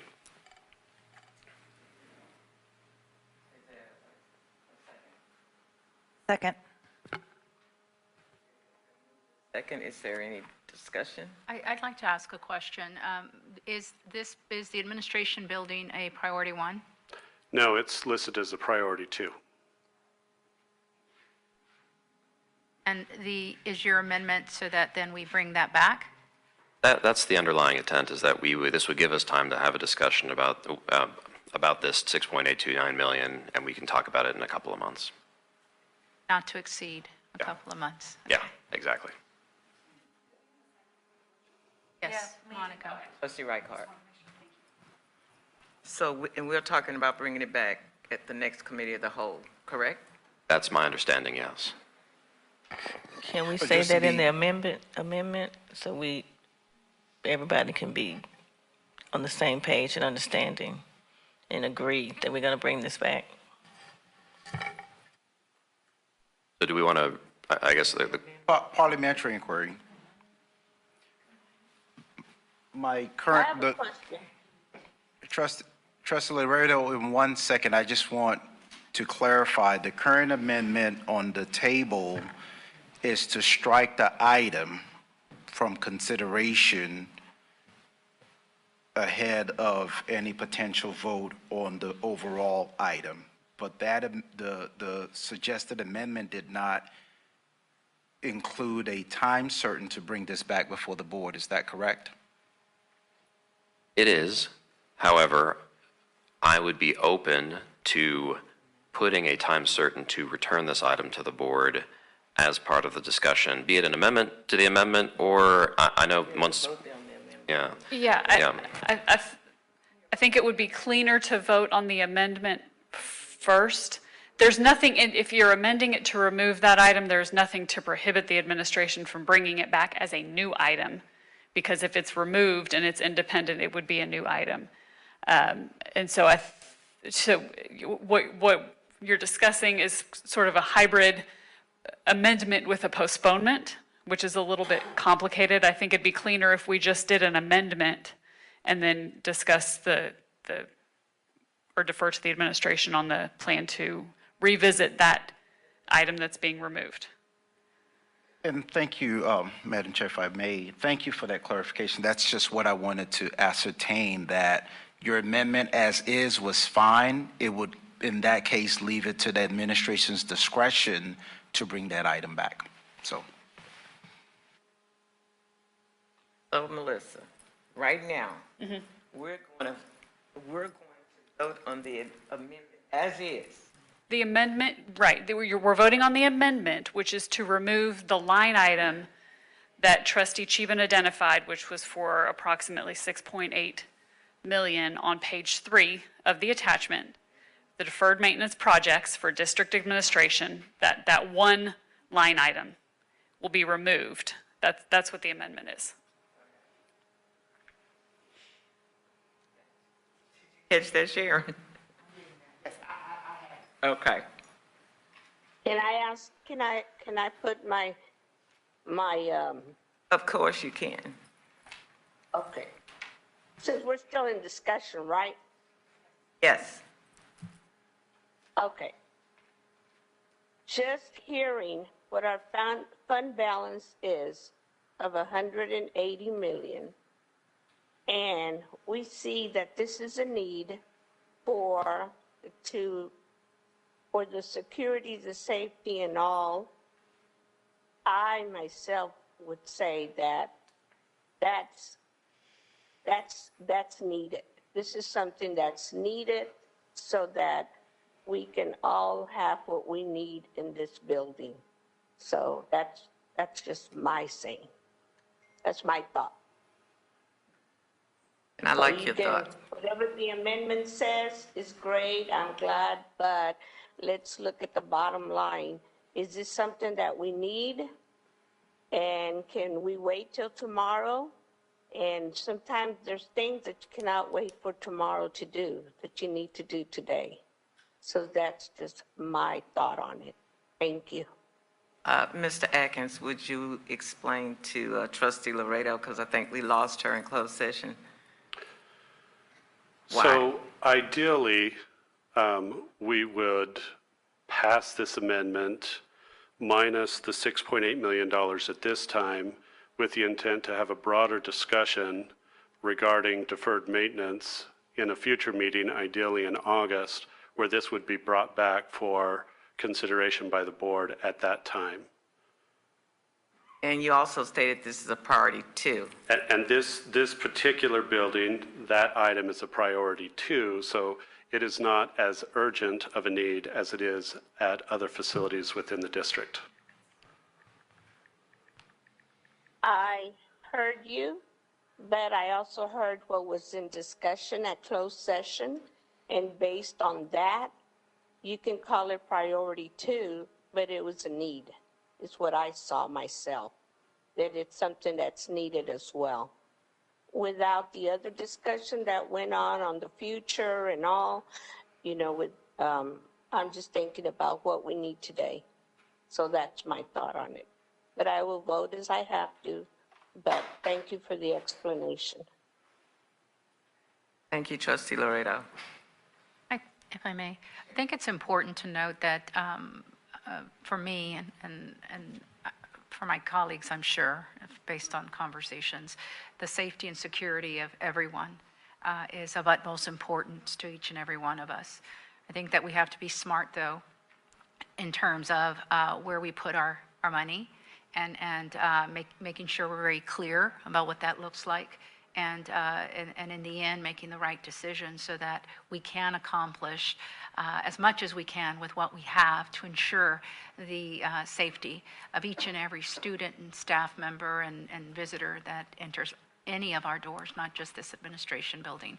So I just wanted to make sure that that was clear for the record. Thank you. I guess if there are no other comments and no further discussion, we could move to vote on the amendment. So the motion is to amend the deferred maintenance line item number 6 regarding the 6.8 million for the administration building. I have a first and a second, is that correct? And Trustee Reichholz? Totally correct. Did you say line item number 6? Number 6.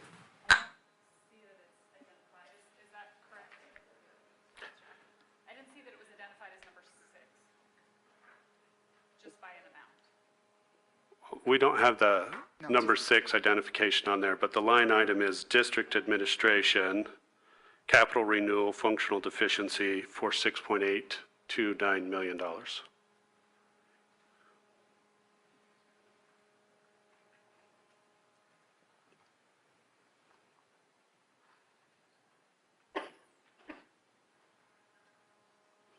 It's on the third page of On the the third, page 23. amendment item. In the section under district administration.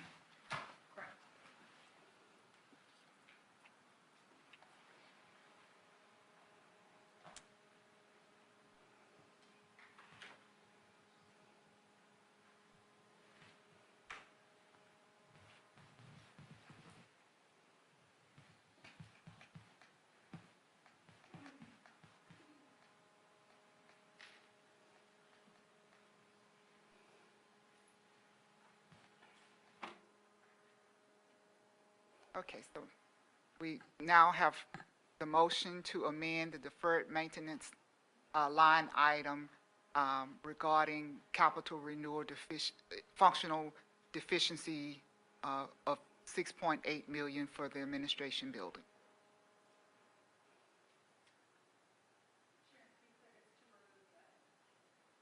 Excuse me? Yes.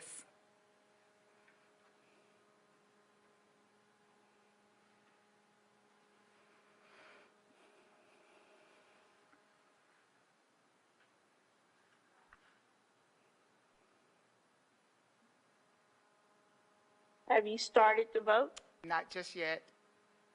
Okay.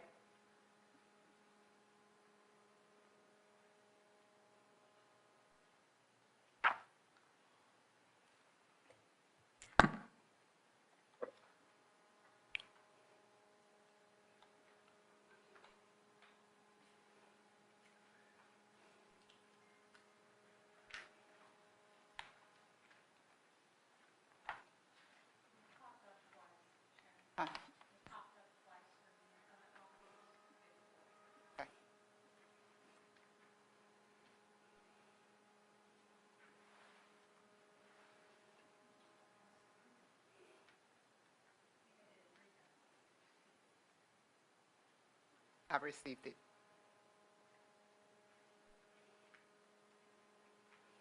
Not popping up for me, Sharon.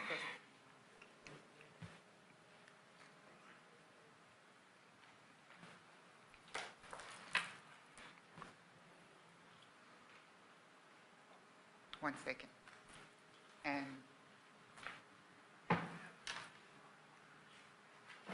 And Trustee Laredo? My vote is no. Received. Thank you.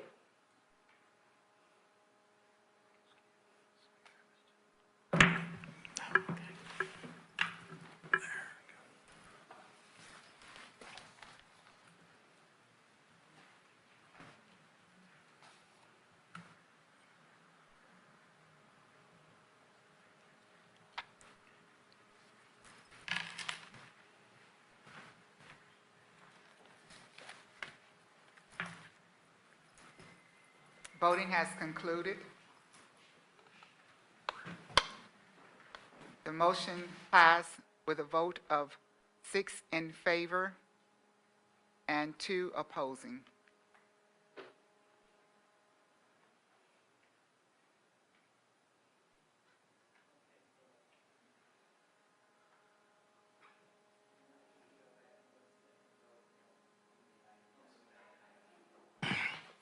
Okay, is there a motion to, We have a motion already.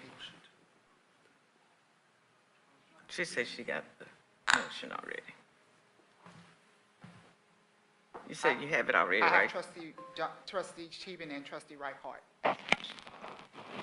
Yes, it's been moved in second, so now we just have to. Any more discussion? Are there any questions, comments, discussions? No?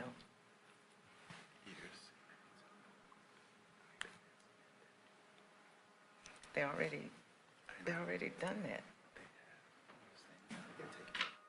Open meeting, let's. Yes, really, because just. I gotta was say what saying you're that now it would be the call for a vote on the item as amended. That's what I was saying. Say it publicly, please. Thank you. Okay. It's been said. Now we're gonna vote on the item as amended. Yes, as amended.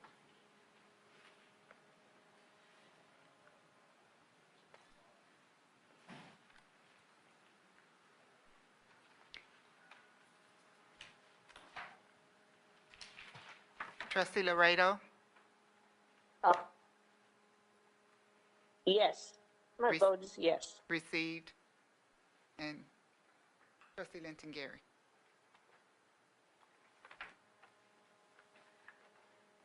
Voting has concluded. The motion passed unanimously with a vote of 8-0.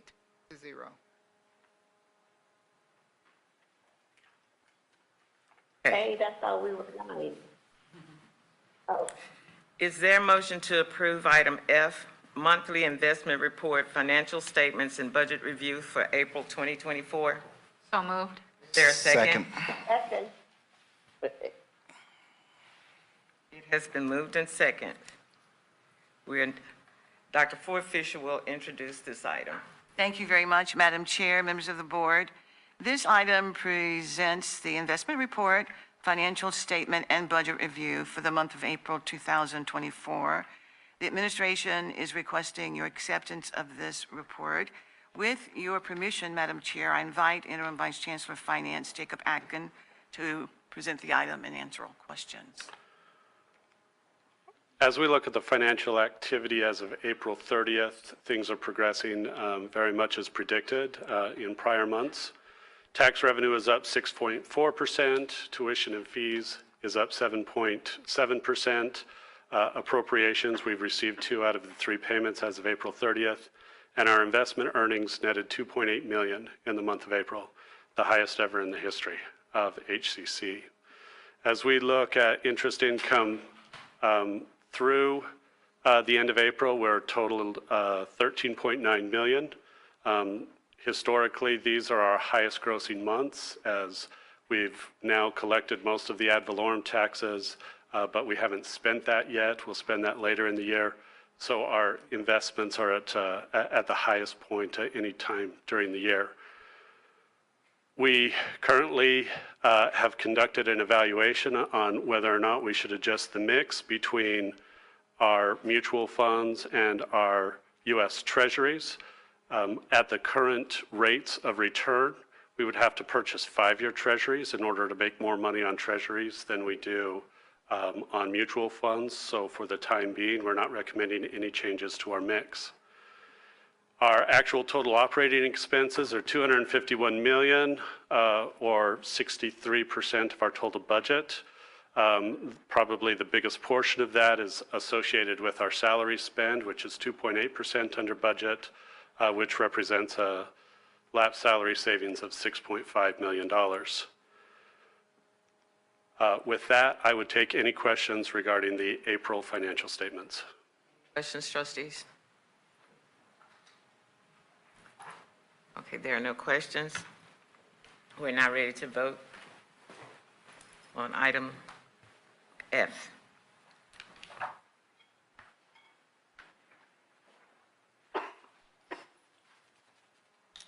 That's a yes for me.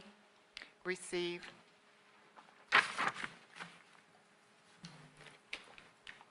Dr. Vanderbilt Stallworth, we're on item F, the monthly investment report. I voted. You need to send it to me again? Yeah. No, I can't send it because I've already sent it to go to. If you could manually, okay, receive. The motion passed with a vote of 8-0.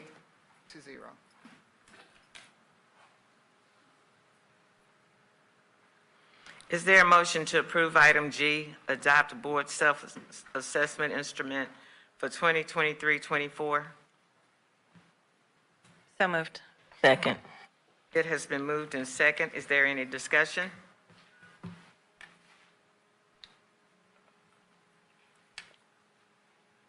No discussion? Okay, we're now ready to vote.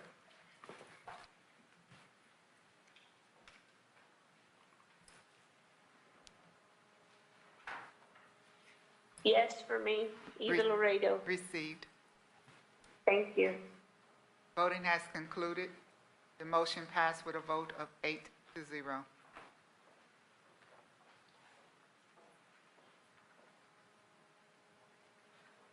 Is there a motion to approve item H, adopt Chancellor's Performance Evaluation Instrument for 2023-24? So moved. Second. It has been moved and second. Is there any discussion on this item? Okay, if there's no discussion, we are now ready to vote on item H.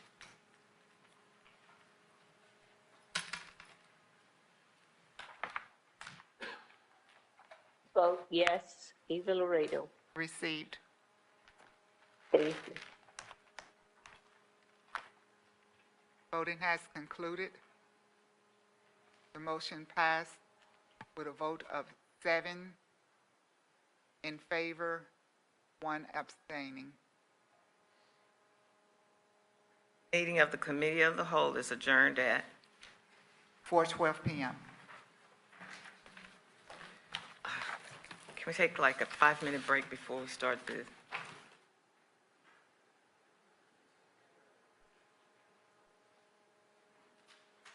Good idea. special meeting? Yeah. We're going to, we got 5, take 5.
Good afternoon.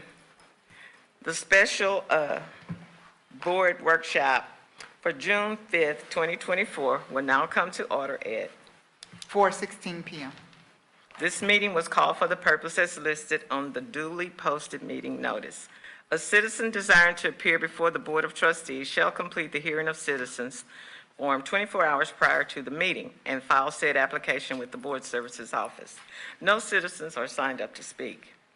Is there a motion to approve item A, ratify approval of resolution in memoriam of Reverend William A. Bill Lawson?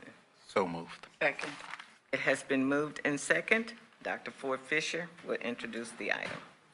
Thank you very much, Madam Chair, members of the board.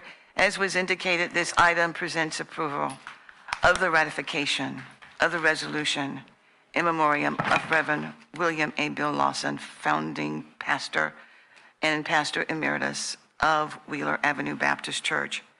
With your permission, Madam Chair, we move forward to the board and you for your approval.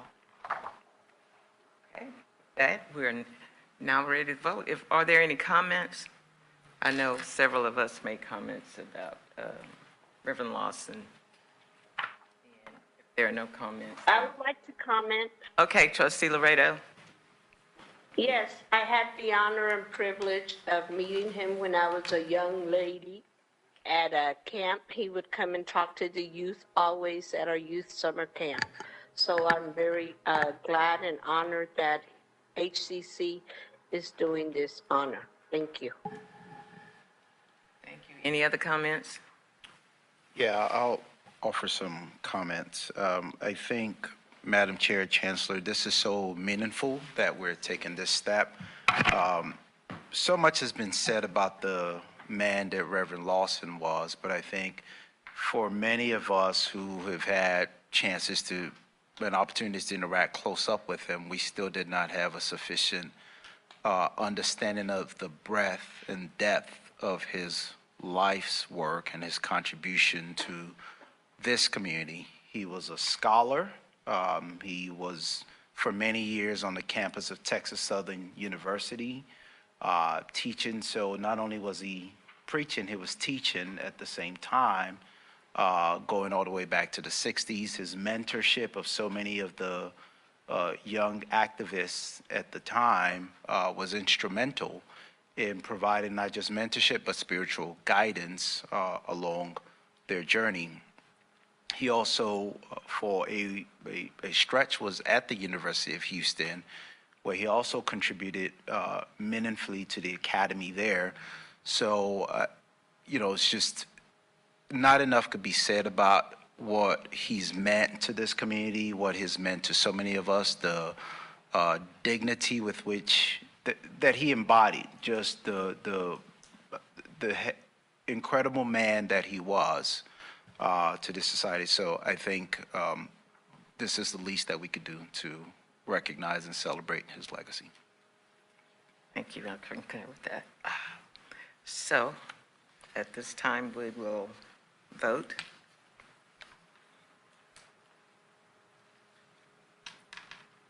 Sharon, that's a big yes for me. Adriana Tames, a great man, and my condolences to his family. Received. And Trustee Laredo. A yes for me, Eva Laredo. Received. Yes. The motion passed with a vote of 9-0.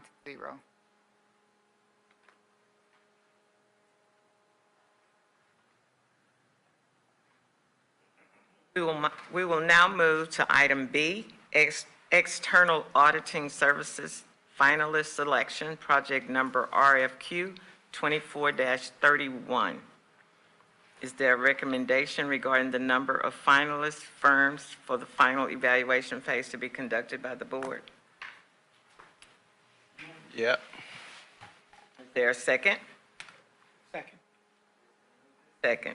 Is there any discussion on this item?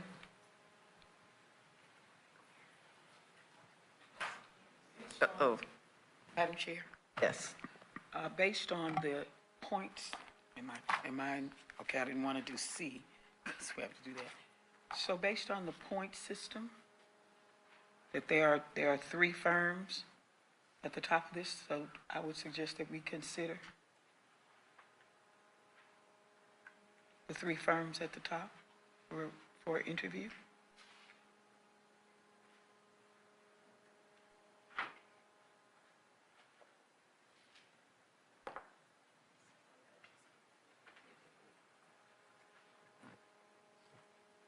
So if I understand correctly, then Trustee Vanderbilt-Stallworth has made a motion to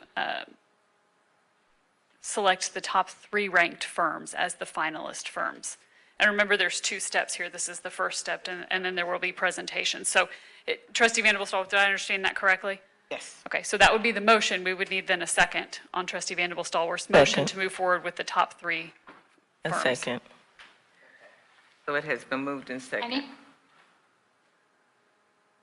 I have a clarifying Hey, question, if I may. Of course, Trustee Tamez.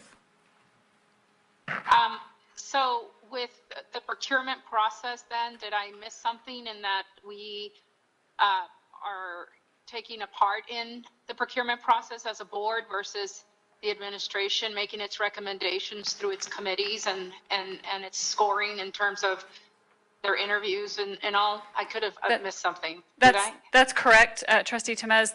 This process is outlined in, I believe it's CDC local, policy CDC local. So under that policy, there were 3 board members selected to serve on the evaluation committee, and then the evaluations were presented with the board agenda. The board then selects the number of finalists to move forward with the presentation, and then we'll make a selection on the firm after those presentations. Wow, okay. Trustee Temez, the process was specified because it was for the external auditing service, which is specifically within the purview of the board to make that determination and selection. Yes, now that when I said that and I questioned that, then I thought of that. You're right. This is for the internal auditor. Thank you for clarifying that for me. Certainly. External auditor, just to clarify. Sorry, external auditor. Yes. Okay. Yes. Okay. So now we're ready to vote on. The motion is to select the top 3 ranked firms Right. for as finalists. Okay. Correct. There was a second. Yes.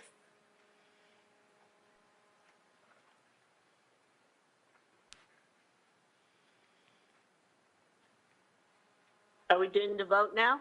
Yes. Yes. My vote is yes. Eva Laredo. Receive. And Dr. Tamaz? My vote is yes. Received.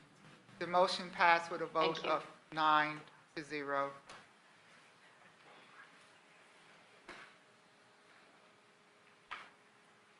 We will now consider item C, external auditing service finalists, interviews, and firm selections, project number RFQ 24-31.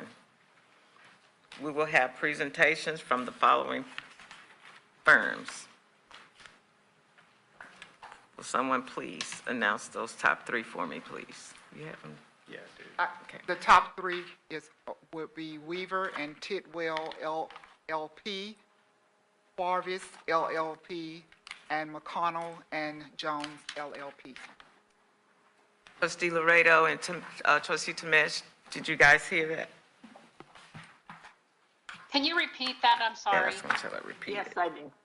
The top 3 firms scheduled for interview on the item C will be Weaver and Tidwell LLP, Farvis LLP, and McConnell and Jones LLP. Copy. Thank you. Okay.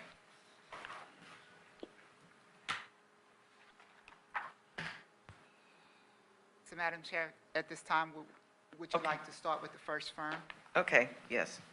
which will be Weaver and Tidwell LLP? Mhm.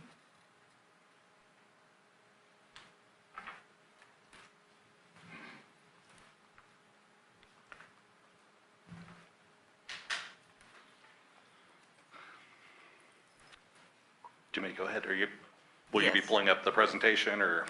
We will pull up.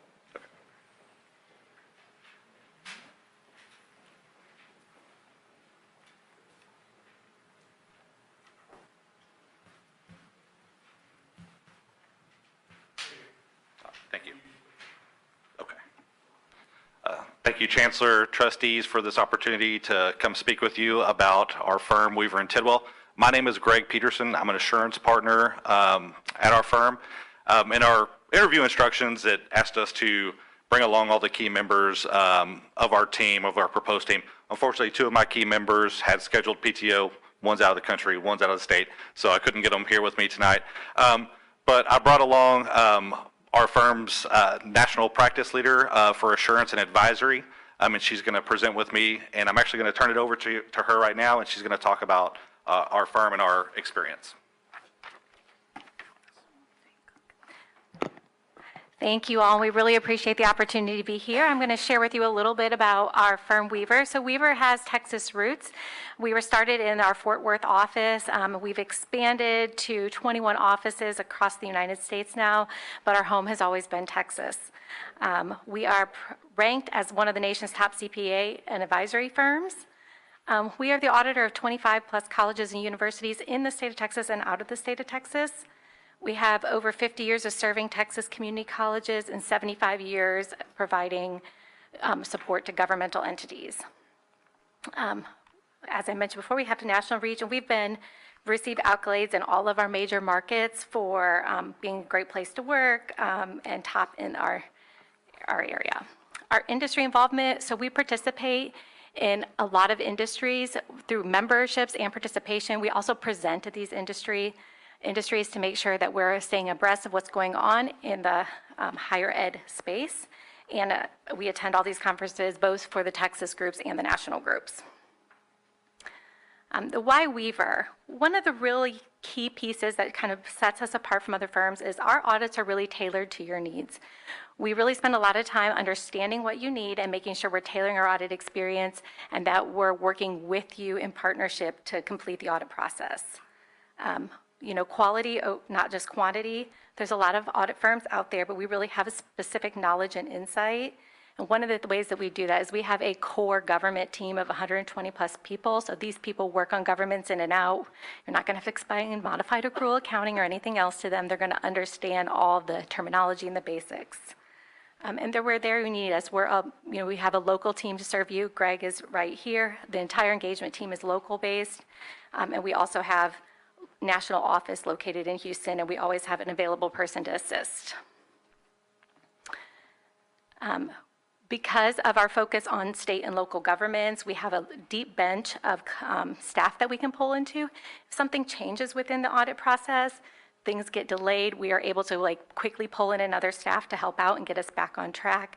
And we really spend a lot of time. We just had our single audit training, and we have several trainings throughout the year very specific to our governmental teams and what they need to learn. And of course, the Houston Community College will be a top tier client for us, and it'll be very important that we serve you to the best of our ability. We've also shown a little bit of our higher education and government experience. We've got over 85 educational entities. We do 100 plus single audits annually covering all sorts of different agencies. 300 plus public sector clients, and we have 50 plus clients that receive the GFOA award. With that, we also have 9 members that serve on the GFOA Special Award Review Committee and review those ACVRs yearly to make sure that they're in compliance as well. I'm going to turn it back to Greg to talk about the team. All right. Let me get caught up here. Okay, well, I know we have just 20 minutes presentation, so I'll try to get through these slides pretty quick. So when I put together this team, I really wanted to put together a team that could serve y'all well. Again, y'all are going to be a top tier client for us. So when looking at this, I wanted to make sure that our team was local. So all of our core team is going to be based right here in the Woodlands or the greater Houston area. After stepping back and kind of looking at the team we've compiled, I've noticed that we have a multi-certification team here. So not only are you going to have CPAs, you're going to have a certified internal auditor, and you're going to have REMA, our IT advisory expert, with multiple IT certifications. So we can bring all of these different expertise to your financial statement audit. Again, this core team is also a team that we're committing to recur year over year. We want to build team continuity for as long as we have a contract with HCC. Again, I'm still Greg Peterson. I will be the engagement partner. My role and responsibility will be to serve as the liaison between our team and HCC management. I'm involved in the process from beginning to end, so from planning all the way through financial reporting. I have 20 years of governmental auditing experience. As a matter of fact, it's the only industry group that I work in is the governmental group. I've been a partner for Lone Star College and Alamo Community College. Next, we have Amir Minar with us. He is an assurance partner at HRSS. This is the firm that we're partnering with to be our subcontractor. He's going to be responsible for overseeing the performance of his staff and ensuring that they receive 25% of the total contract. Next, we have Dallas Duggar. He's going to be our quality control review partner. He is also our higher ed industry co-leader. He unfortunately is out of the country, so he couldn't attend today. But he'll be our technical review partner. So he's going to go and review the significant audit areas as we complete those. He'll review any deliverables that we're going to provide to ensure for accuracy and quality. He also serves as the engagement partner for Tarrant County College, Austin Community College, and Metropolitan Community College.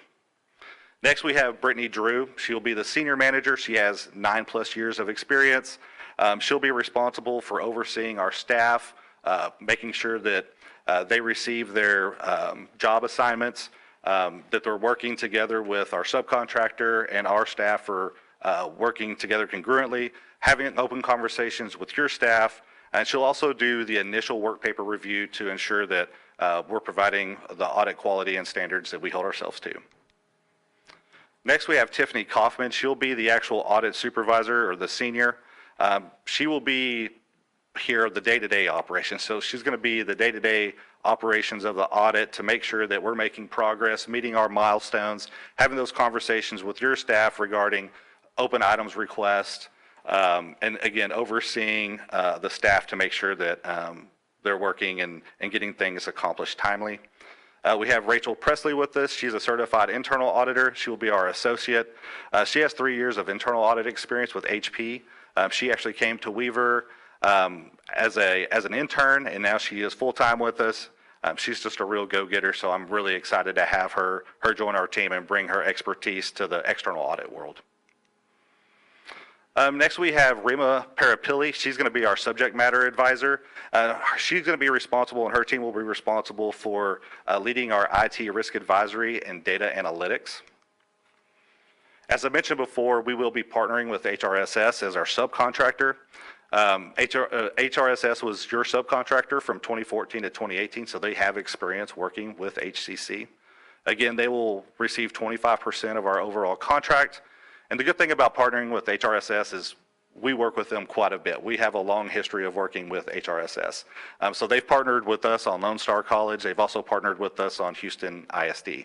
So their firm is familiar with our audit standards and our audit methodology. As a matter of fact, Laura mentioned that we do prepare or we provide single audit training for our staff. We actually invite HRSS folks to join our training so that they know how we conduct our audits, our methodology. So the staff that we have available to us from HRSS, we have Ashvin. He has 20+ years of experience in public accounting. He was actually part of that HCC team from 2014 to 2018. We also have Mickey Liu. He has 10+ years of public accounting experience. I worked closely with Mickey both at Lone Star College and at HISD. Shalini will also be part of our team from HRSS. She has 7 years of experience and has worked with us at Houston ISD. So I want to get into a little bit more of the details about our audit approach and our audit methodology. So our overarching approach is that we conduct a risk-based audit where we really focus our audit efforts on those areas that are significant to your financial statements. So when we're performing these procedures, we rely heavily on inquiry, sampling, analytics, and test of details. You can see on the left-hand side that we've broken down our audit process into different phases. We'll just quickly go through these phases. So the first phase really starts with our planning and risk assessment. So this is where we meet with your staff and get to know the operations of the college. We set milestones and deadlines for how we're going to proceed through the audit. And we also want to hear from from your staff if they have any concerns within operations that might guide us in our audit path and directions. This would also be when we would be looking at your internal audit reports to see if there's anything there that may impact us to move our audit path in one way or another. Our next phase is the control documentation and preliminary fieldwork phase. So again, this is where our team meets with your audit, your staff, your finance staff, and we really meet those people that are in control of transaction classes and processes that we deem to be significant to your operations, because we want to understand your internal controls. That's essentially the foundation that everything else is built on. So once we obtain an understanding of your internal controls, we'll then move forward with testing details, sampling those internal controls, transactions. We'll also perform procurement testing, test your capital additions as much as we can, your long-term debt roll forward. So we try to pack as much into this preliminary field work time that we have to help alleviate some of the work that's done in the final field work phase. So this is when we would come out between October and the end of November and really use that 6-week period to test in detail the balances of the college. During that phase, we'll be having regular meetings with your staff to discuss any open items and any concerns. And to that point, I do want to make that clear that if we do come across any areas where we have questions or concerns, we will bring that immediately to the attention of management and, if necessary, to the board. So that's true for all phases. Just wanted to point that out. So once we complete our final field work, we'll move into the financial review and quality control phase, which kind of really overlaps with our final field work phase. As items are being completed, I'm going to go through and do my review. Dallas will go through and do his quality control review because ultimately we have a deadline we need to meet. So we're trying to work efficiently and as efficiently as we can. And then the final phase is the reporting phase. And this is just when I make myself available and our staff make ourselves available to discuss the results of our audit with the board, with management, with any committees that are required. So working with HCC staff, so overall our goal is to really only assign tasks to your staff that really maximize the overall efficiency and quality of the audit. We don't want to burden them with any requests that aren't going to directly impact our financial statement audit. One of the tools that we use to eliminate some of that is our portal system, which we can clearly describe all the items that we're going to need for our audit work.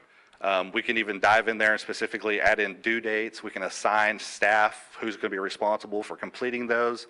And that way that can help us drive our conversations that we have weekly about the progress. We can use this, well, here's the open items that we have, or here's some items that are coming due in the near future. What's the progress look like on that? So our overall goal is not to burden your staff, but just to use them to help maximize what it is we're doing and helping us meet our deadlines. So I wanted to talk briefly about information technology in an audit. So we use a lot of IT as part of our audit process. We use tools such as ACL and IDEA. What that allows us to do is really look at large, data, large sets of data that we can evaluate at 100%. So just some examples of that would be doing vendor analysis tests, see if you have multiple, the same vendor, recurring vendors. We can also compare your vendor list against your employee payroll to see if you have employees that are listed as vendors, which may be acceptable, but why? We can also evaluate your journal entries. We can go through there and see, well, are there journal entries being posted at 10 o'clock on a Saturday? Just anything to help us with our risk-based approach to identify any areas that we may want to pursue in more detail. Additionally, as I mentioned, Rima's team will perform a IT general controls review where she'll evaluate your application controls, your data integrity, and security. And I think security is probably on top of everyone's mind as it relates to their financial information, just because of all the continuous hacks that are trying to be made by those bad doers out there. On the next slide, I want to point out our ongoing commitment to communication. So you can see that we're available year-round through all 5 processes. I encourage your staff to reach out to us.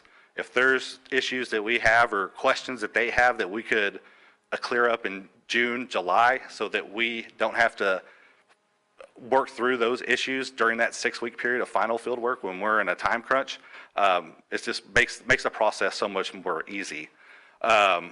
So we're not just your auditors for those 6 weeks that we're in the field. We're your auditors year-round, your partners in this process. Just continuing with our ongoing communication. So, it doesn't always have to just be about the audit. We're also here to provide you with access to industry information. As your auditor, we give you access to our white papers, our webinars, to keep you informed of changes in the industry. So here's just some excerpts from an article that we wrote and a webinar that we offered to clients. So transitioning to Weaver. Obviously we want to make that the easiest process as possible. I think that through the team that I've put together, we can 100% do that. All of the team members that I've put together, they all know governmental accounting. They've all served higher ed clients, and they've also worked with PeopleSoft, which is your ERP system. So, we're not going to really you're not going to have to train us on anything. The process that's going to take the most time will be incurred by us, your auditors, as we document your internal control processes, as we go through and complete our risk assessment forms. So that's not going to be a burden really placed on your staff. It'll be additional time recognized by us during that transition phase. So just some additional services that Weaver offers. We have risk advisory services. We also offer some IT advisory services. Again, cybersecurity probably being one of the top picks or choices for clients, and IT compliance. We also offer digital transformation automation. So this is a new group to Weaver. And what it does is it allows us, our group of experts, to come in and evaluate your systems that you use. You probably have a multi-system platform. Well, maybe those systems don't talk well to each other and it's hard to pull data you need. This group can come in here and help potentially bridge that gap. As you know, implementing a new ERP system can be both costly and time consuming. This particular group could help, bridge gaps until you're ready to make those commitments to move to a new system. We also offer construction audit services and forensic and litigation services. Just some other information that was requested through our instructions was to highlight some of the systems that we're familiar with. So we've worked with PeopleSoft, TouchNet, Jaeger, Colleague, Banner, Argos, and wanted to clarify that any additional support staff that's required for us to deliver your audit services, we will make those available to HCC. So past performance and references. So all of our clients receive a client satisfaction survey at the end of your audit. And we as a firm take these results very seriously. So the results of these satisfaction forms are part of our annual evaluation as partners. And so I just wanted to share with you some of the results that we've had from our client satisfaction surveys. So our net promoter score is 9.4, so that's the likelihood that a client of ours would recommend us to a potential client. So that's 9.4 out of 10. And our client satisfaction survey is at 98%. In addition to some of the great results you see there, we also have some testimonials from some of our clients that we have in the higher ed space. So here's a testimonial from our client, University of Houston Clear Lake. They said, I've been audited by an assortment of firms over my lengthy career, but none have risen to the level of Weaver and Tidwell in terms of customer service, communication, and responsiveness. Again, another example from one of our clients, Tarrant County College. We are pleased to recommend Weaver to any potential college or university. Your instructions also asked to talk about lessons learned. So, I think if you've been in this profession long enough, sometimes you learn the hard way how to make sure that you're meeting the expectations of your clients. To me, it always starts with communication. Communication breakdown is typically where those conflicts start to happen, or we veer off one way or the other to really focusing on our client needs. So one of the points I wanted to mention is information request. I think I talked about that through our new portal system that we've implemented. It really almost makes it impossible for us to ask for the same information twice. So I know that that can be a burdensome task for your staff and can get annoying if the auditors keep asking for the same information twice. So we've all but eliminated that from occurring. Talking about issues and open items. Sometimes it's hard to talk about the hard truths. If we have a finding, I found out that sometimes through the hard way, that it's important to have those conversations early to get management's buy-in and to make sure that we have all the information we need to reach a conclusion on those things. So again, as I mentioned earlier, if we do have issues, if we have concerns, we're going to bring that to attention to management and the board as necessary. And then minimizing the field work burden. Obviously, we have 6 weeks to complete a substantial part of the audit. We've learned over the years that it's important to do as much as you can during that interim time period to relieve that burden at the end when we're doing our final field work. So just wanted to share those lessons learned with y'all over my 20-year career for sure, but overall as the firm as well. And happy to answer any additional questions y'all may have. Questions, trustees? No questions? Okay. Trustee Wilson.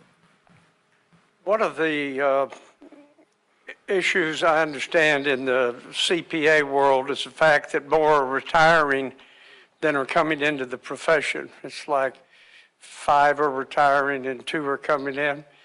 I'm wondering if there's any way we can set up a program with HCC as an industry standard, and you could help us get a class going. I know it's kind of outside of what I'm saying here, but I'm always promoting how we can look to increase enrollment.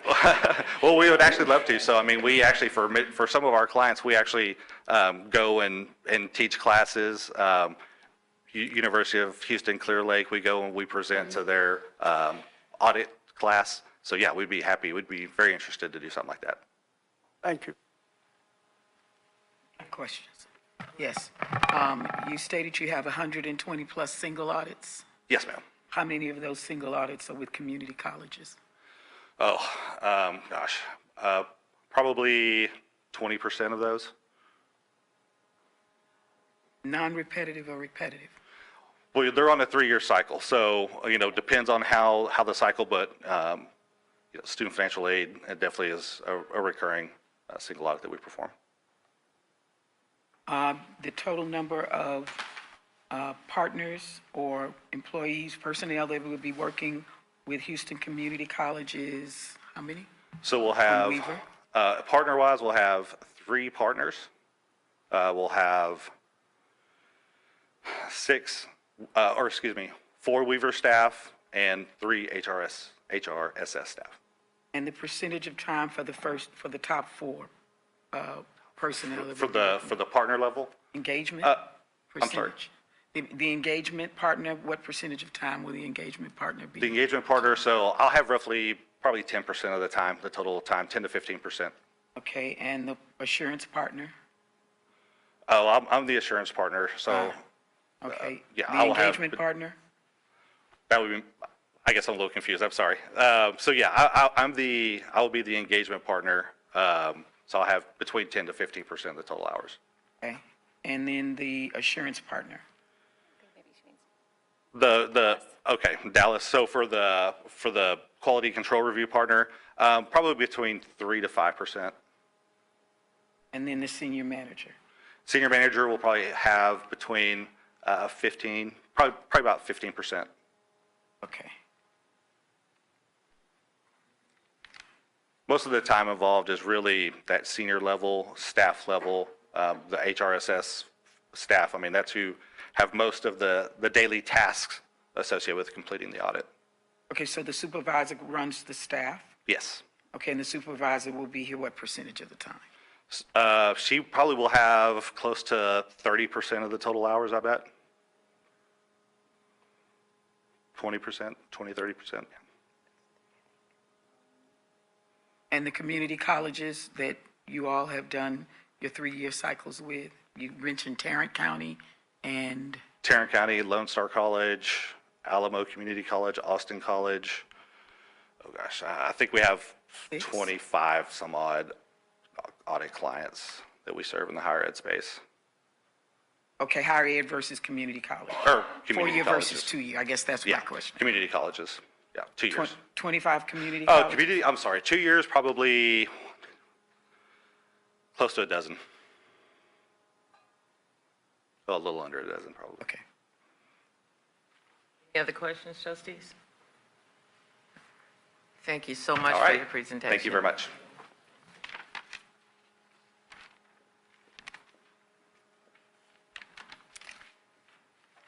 Next, we will have Forvis LLP.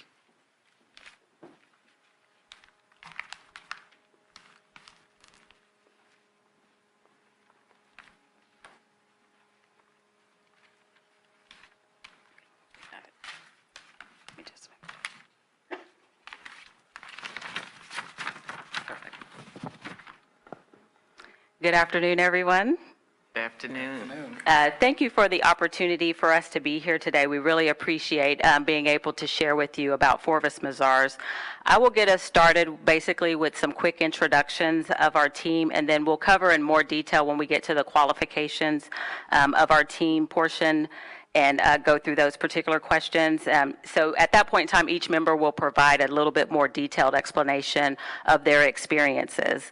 So start off, I'm Angela Dunlap, audit partner, and then I have Darby Brandt, who is the audit senior, Erica Brown, who is the senior manager, and then Brian West, who is our managing partner.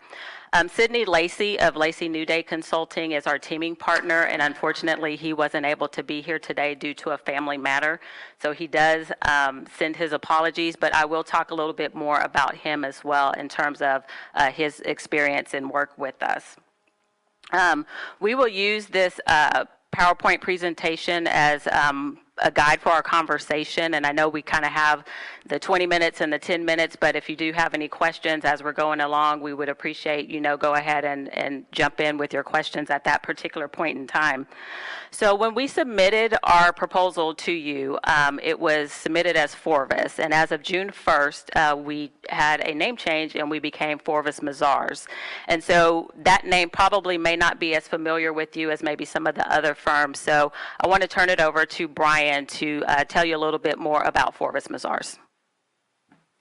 Thank you, Angie. And again, appreciate the opportunity to be here today.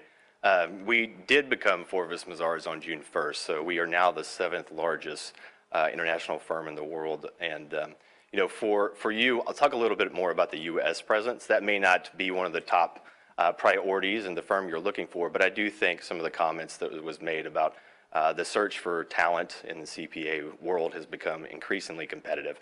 And being the 7th largest international firm, it allows us to continue to recruit talented individuals, also be able to serve, here in Houston, with it being an international city, throughout the world. And, as a standpoint, as you see in CPA firms, there's been a lot of consolidation, and as artificial intelligence continues to really change the way that we do things, moving to a larger firm, and this is a network, not a merger, and I'll talk just quickly about that, will allow us to continue to be at the forefront of those issues that the CPAs are facing. The important thing for you is we are Forvis, when we were Forvis in the U.S., as we became Forvis Mazars, that entity didn't change as far as the structure of the leadership, and especially throughout the United States. So we'll be the United States piece of Forvis Mazars. If you look at the U.S. presence, we're a top 10 accounting firm in the U.S., about $2 billion in revenue. Proud to report in Houston, we've been the largest or the fastest growing office the past 2 years from a revenue perspective. Also from a people perspective, we've added 25% back-to-back years, which is a big thing when you talk about making sure that you're bringing in talented people to work in the CPA field. So we've led the firm back-to-back years in revenue growth and people growth. If you look at Texas related to Forvis Mazars, it obviously makes up a large piece of our revenue. Almost 15% of our revenue for Forvis Mazars in the U.S. is in Texas, with Houston, Dallas, Austin, and San Antonio. The primary thing that we look at is, and you can see here, we have our Be Bold values, which is the values that we teach our team. But I kind of usually highlight here the purpose, and I think first you have to know where you're going, but you have to have a purpose of what you're doing. And if you read our purpose is to help those we serve unlock their full potential. And those people that we serve is our community, our people, and our clients. And that is a big endeavor when you think about a purpose to be able to serve your clients. And what I tell our team is, you can be an auditor, you can be a really good auditor, but what you want to do is bring value.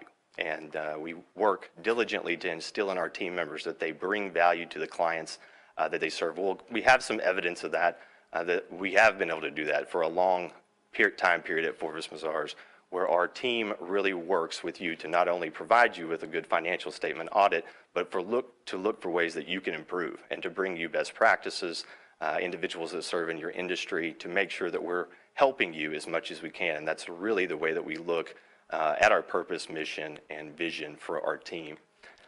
This is what we call our unmatched client experience, and we are a high-quality client service firm, very client service focused.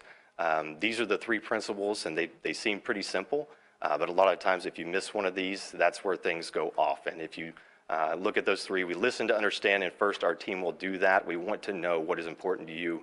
We want to know where you're going. We want to know what the primary drivers of HCC is. One of the key factors, too, that we put in our team is to be responsive. You email us, we'll get back to you within 24 hours. We make sure that our team knows that, you know, in this day and age, especially with technology and as things continue to change, that it is more important now than ever to be responsive to your needs, to make sure that we are answering your phone calls, that we are, answering your emails. And if there's something that you have that our team is trained and instilled, that is an important requirement of providing quality client service. And finally, like I talked about, consult with purpose to deliver value. That's our main goal. And our team here, as my role as a managing partner, really is to make sure that you get the best team available. And I really believe that we have put that team together. They'll talk about their credentials and what they've been able to accomplish in their careers. But this group really will look to bring you value if they were serving in that role. This is the evidence of this, and again, NPS score, Net Promoter Score. You can go out to Clearly Rated, and I always encourage when we go through these proposals that you do that. You can actually search CPA firms and see what their NPS score is. Average accounting firms around 41%. We're at 83%. You can see the comparatives to some of the companies you may know, like Costco, Apple, or Netflix. Costco very well thought of at 79%. And we've maintained this for many years above that 80% level, and that's good. I think that's evidence hopefully to you. Now, we don't just send this to clients that we think are going to give us a good score. We send this to every client throughout the year. So every one of our clients, if you think about that, and $2 billion of revenue, that goes to each and every one of those. And an NPS doesn't necessarily just mean that, hey, I like you. And you did a good job. A good job, that number is much higher. So, satisfaction score is much higher. NPS is would I refer you? So I always tell our team, like if somebody came and repaired your roof and you're going to refer that person to your friend, that's a high hurdle because, you're really kind of taking ownership of what that person did. So that NPS score, that's 83% of our clients that would refer us to someone else. So we hope that provides you some evidence, and you can go research that on Clearly Rated to give you a little bit more definition of what that entails. I'm going to turn it over back over to our team. I think Erica's going to go next. Mm-hmm. Thank you, Brian. I wanted to just talk about kind of our governmental space, our nonprofit education and public sector practice, as we call it. Just to let you know kind of what we've got going on. So we are committed to higher education and the community college industries. So we're the #1 auditors of higher education firms, higher education people out there. And we're also #3 in federal single audits. And our team doesn't just have experience in federal single audits, we also have experience in state single audits. I know the HCC gets a lot of state funding, and so we're very well aware of all that funding that comes through the state, and so we would also focus on that as well, and we do have that experience. And we also have experience with the Texas Higher Education Coordinating Board. They have some interesting reporting requirements sometimes, and we're well aware of those and the schedules that they request and how all of that would need to go into y'all's ACFR, so we are very well aware of that as well. And then the next slide also kind of goes through some of our clients for you. This is just a representative list. It's not all-inclusive. As Brian mentioned, we have 6 offices in Texas, and so we have a very large Texas presence as it relates to higher education, as well as community colleges. And so we want you to know that we are a local team, but we do have a lot of Texas support out there and resources if we need to pull from both Texas and the U.S. And we do currently audit Lone Star College up north, so we're very well aware of the Houston Community College environment and what that would entail. So you wanted to hear a little bit more about our qualifications of our team itself. And so myself and Erica and Darby will give you a little bit more in-depth information about our experiences. So for me, I would serve as your engagement partner and effectively would be responsible for an efficient and effective quality audit. But that's not really all that I would be responsible for. Also from a communication standpoint, not just with management, but as to the board as well. And so you heard us kind of talk a little bit about, our timely response in the 24 hours and that you have access to us at all periods of time, not just during the audit process. And so we want you to be aware that, our relationship is not just with management, it's also in regards to the board. So for me, I have 30 plus years experience in public accounting, and probably 25 years of that has been serving the higher education industry. So I perform audits for both private, public, and community colleges, serve as lead engagement partner on a couple of public universities in the Houston market. Also have served over the course of my career opportunities with Dallas College, Collin College, Austin Community College, and then 2014 to 2018, I had the pleasure of serving as the lead engagement partner for Houston Community College for 5 years, along with Erica Brown. So Trustee Wilson, you're like, I remember her now. Yes. So we had the pleasure of, serving Houston Community College at that particular point in time. And as Erica said, because of our experience in working with community colleges in the Texas area, we do have that familiarity with the Texas Higher Education Coordinating Board and understand the nuances that they bring to the table with your respective reporting. And so I'll let Erica tell a little bit more about herself as well. Oops. Let me jump back here. Dan Barone is serving as our concurring reviewer, and Dan sits in our Dallas office, and we specifically with respect to our concurring reviewer, usually have someone outside of our specific office to be that separate set of eyes, independent eyes, to review the audits of our engagements, and so specifically for HCC. Dan actually has a very similar experience as I do, probably maybe a little bit less. His is 26 years versus mine 30, but we have served similar clients over the course of our career.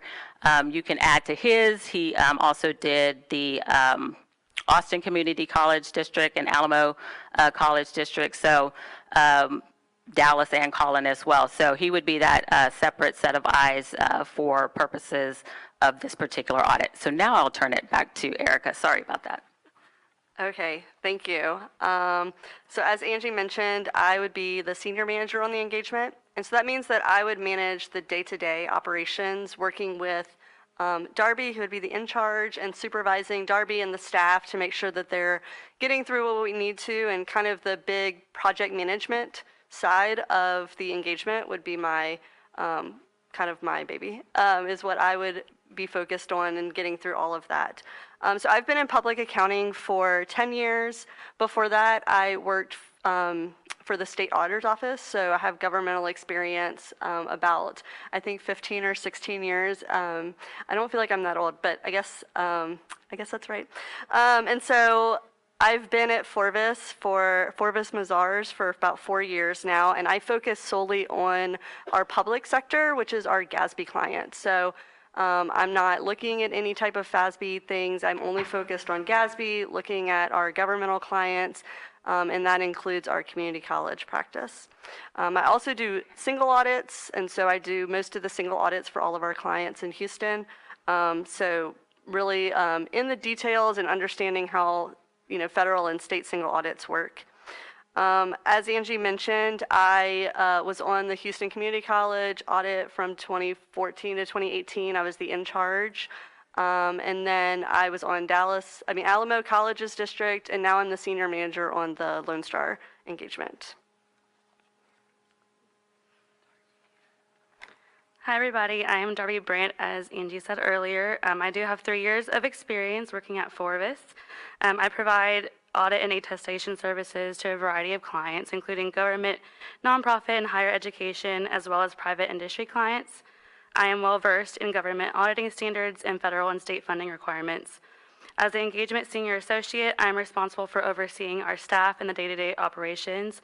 I'm making sure they're staying busy and that they have their questions answered, as well as keeping up with the PBCs and making sure that our questions are getting answered and well communicated to the staff of HCC. These are some of the clients that I provide audit services for, which is Texas Southern University, University of St. Thomas, and University of Houston College of Business Foundation. So that's me. Angie? And then lastly, I just wanted to, I mentioned that Sydney Lacey wasn't able to be here today. So Lacey New Day Consulting would be our teaming partner. We've had the opportunity to work with Sydney and his team over a couple of years with the Port of Houston Authority. And Sydney definitely has a significant amount of experience over the course of his career and some of the individuals on his team. He has worked primarily in, recently, I would say primarily in kind of public sector space, so with Houston Independent School District, City of Houston, and like I said, the Port of Houston Authority. So we look forward to continuing to work with Sydney and continue with that relationship that we've had over the last few years with him. And so he would be an integral part of our team. So one of the things that we just make sure is that any teaming partner that we work with, that they're involved from beginning to end. So they're involved in the planning process, the fieldwork process, the concluding and reporting process. And so they're at the table with us. So when we're having meetings with you and management, they're there as well. And so they're an integral part of our team. So the proposed audit approach was, another area that you talked about that wanted a little bit more insight on. And as Brian said, under that unmatched client experience, basically that is, in essence, kind of the umbrella that we operate under. So that listen, being responsive, and consulting with purpose is really a key element of what we do at Forvis Mazars. And so that's our driving point. And I think the other key component is communications, and you kind of heard that in the previous presentation, but I think we all believe that's very critical, that there's communication throughout the process. And like I said previously, it's not just with management, but it's also with the board, because it's a really should be a collaborative process and a collaborative relationship. And so as issues arise, or whether or not we need clarity on, particular questions, we work together to come to an appropriate resolution. And so if that means that we have to look at some outside resources to assist us in coming to the appropriate conclusion, we will do so. But we'll bring those matters to your attention as soon as possible, based on the facts that we have in hand. And then we want to make sure that we have the appropriate facts in place before we draw a conclusion one way or the other. And so I think that's kind of the overarching approach as it relates to coming into this relationship, is communication.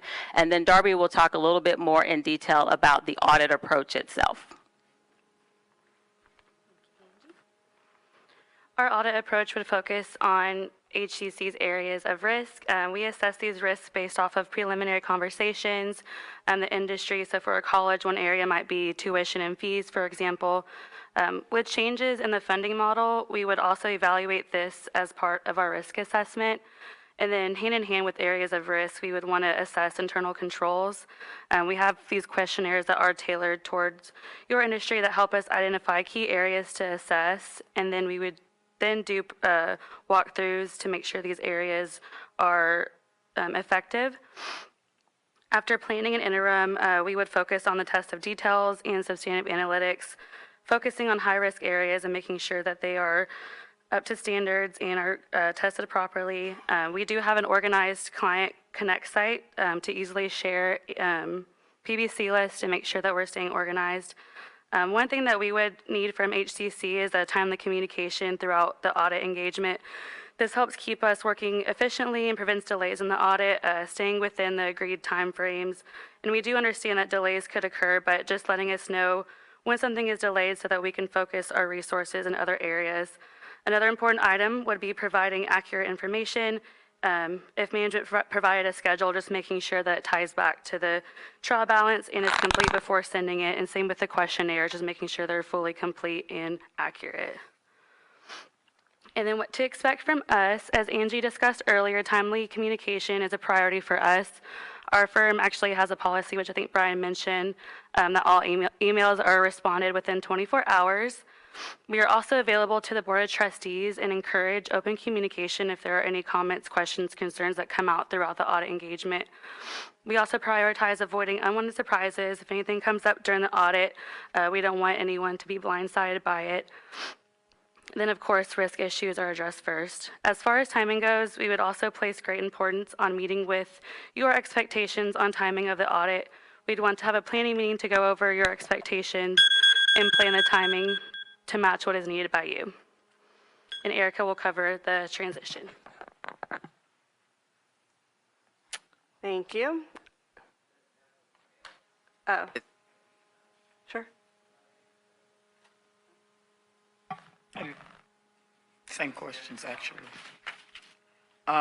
Your personnel that will be participating, can you tell me what percentage of time each personnel will you be using to work with us? Sure. So at the partner level, it's typically 10 to 15% of the time spent on the engagement. As it relates to our quality control review partner, that's usually around 5 to 7% of time. For Erica, for example, she's usually about 30% of the time during the engagement. Darby is really 100% of the time that we are staffed to the engagement and available throughout the year. And Lacey Newday? And then Lacey Newday, his team would also be 100% of the time during the course of the audit timeframe.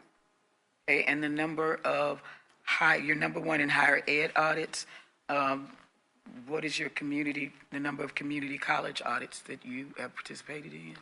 So I would say from a community college standpoint across our firm, it's similar in terms of 20 to 30% where we have individual community colleges as well as community college systems. And your areas of risk, has the firm utilized enterprise risk management systems established by the entity that you do business with? Yes, so we do.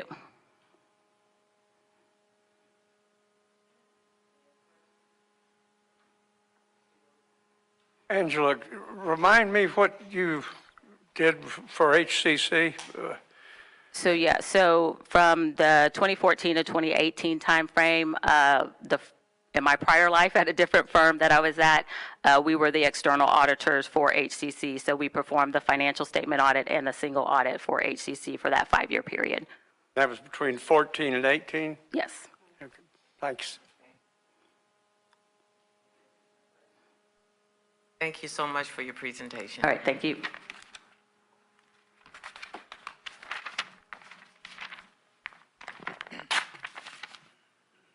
Our last presentation will be from McConnell and Jones LLP.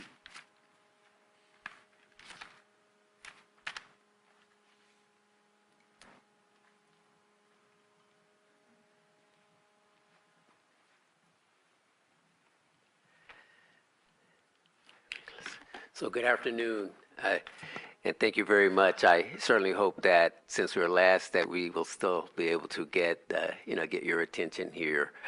We want to thank you for the opportunity to present our firm's quals this afternoon. My name is Wayne McConnell, and I'm the managing partner at McConnell and Jones. And I'll take just a few minutes here on the front end to talk a little bit about the firm. But before doing that, let me introduce a couple of my colleagues. Our engagement partner proposed for this engagement is Chuck Kozlik. And also here with us today is Imran Kamani, who's a senior manager with our firm. So McCollum Jones has been in the Houston community now for almost 37 years. We celebrate our 37th anniversary next month. We are a full service firm. We not only do assurance work, but we also have a management advisory and consulting practice as well as a tax practice. And while Houston is our home, this is where we started. We've grown the practice to include 4 other offices around the country. And as the other firms have said, we'd like for this to be interactive, a fireside chat. So don't hesitate to chime in and ask any questions along the way.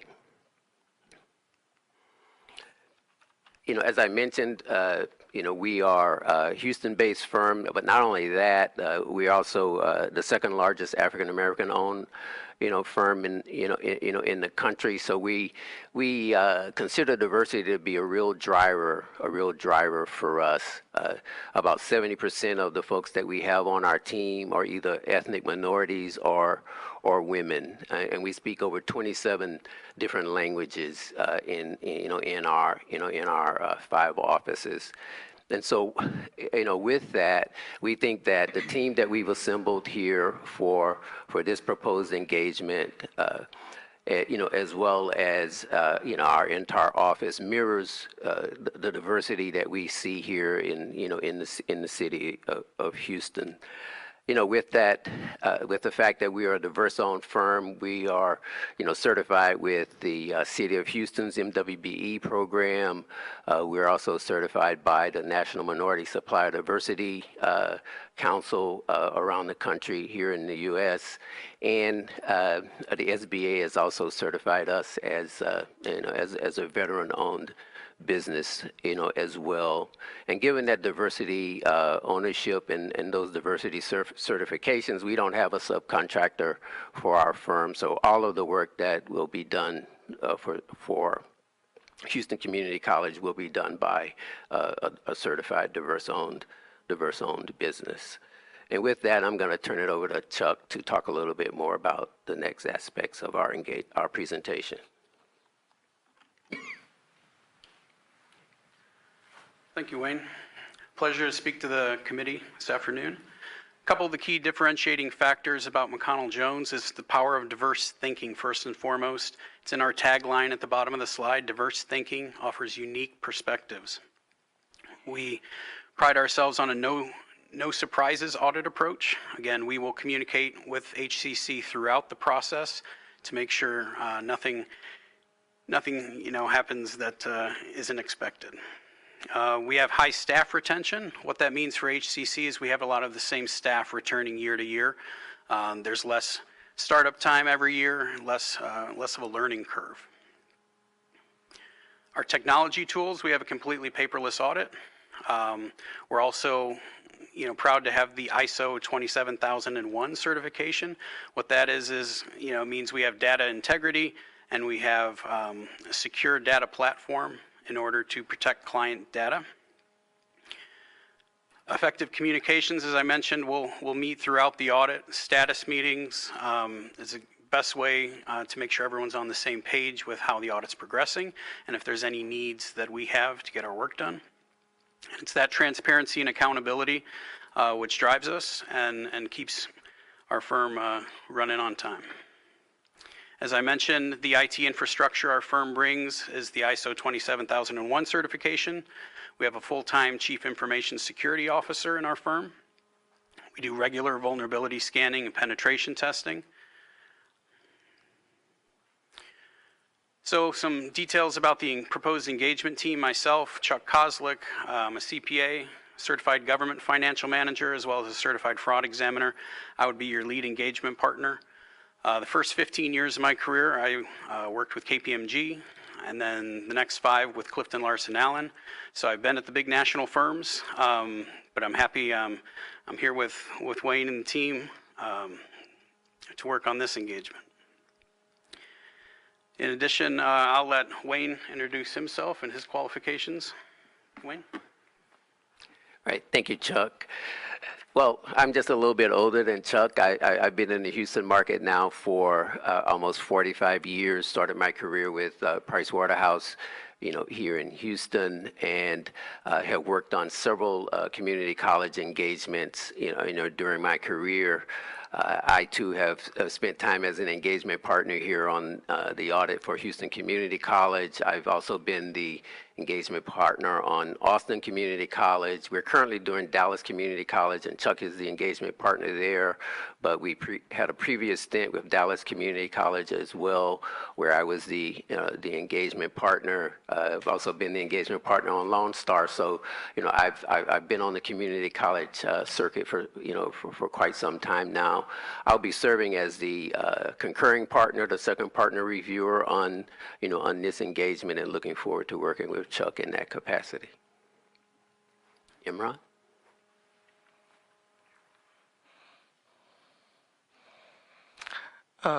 My name is Imran Kiman. I'm the Audit Senior Manager at McCollum Jones. I have an overall experience of over 28 years now in the accounting field, with 21 years more focused on public sector here in Houston. I remember when I joined McCollum Jones way back in 2023, Houston Community College was my first client as a staff auditor. So I'm really excited for this opportunity to be back here. As over the years, as I've grown with McCollum Jones as staff auditor and senior manager, and my most focused area is on the governmental clients, especially the single audit compliance. I do currently lead the City of Houston single audit for the last 10 years. I have led the single audits for Lone Star College when we used to do the audit. I have been involved in the Dallas College single audit as well as Austin Community College in the past. So pretty much I'm familiar with the federal as well as the state regulations that goes around the compliance audit. And that's what my role is going to be in this proposed engagement with Houston Community College. Chuck. So rounding out the team, we also have Wandelise Cordero. She's an audit senior manager with us with 11 years experience. She and I work on Dallas Community College together. And she leads our higher education financial statement audit team. Lastly, Jonathan Petrie is an audit senior for us. Again, over 10 years experience. He's well-versed in governmental accounting, and we think he'd be a great addition to the HCC team as well. So with that, Imran, you want to go over the audit methodology? So our proposed audit approach is basically we are going to execute the audit in 3 phases: the planning, fieldwork, and the reporting. Planning phase is basically has always been big for us, where our focus is always on getting as much understanding of the entity, the controls, the processes, the segregation of duties. What is your expectations and needs for the audit, and develop an audit strategy that we go and execute in the fieldwork phase.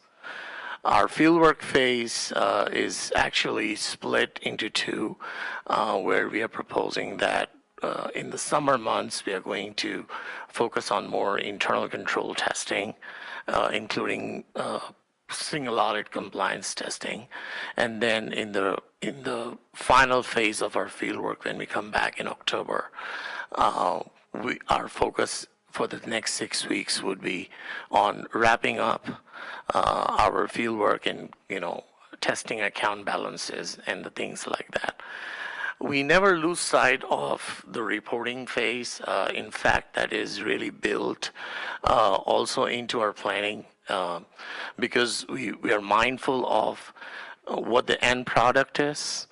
And from that perspective, we we want to be clear upfront what kind of reporting requirements are needed, so that is strategized into our planning, so it's not something, when you come to the reporting phase, it's a new process to us. A big part of our audit approach is our methodology.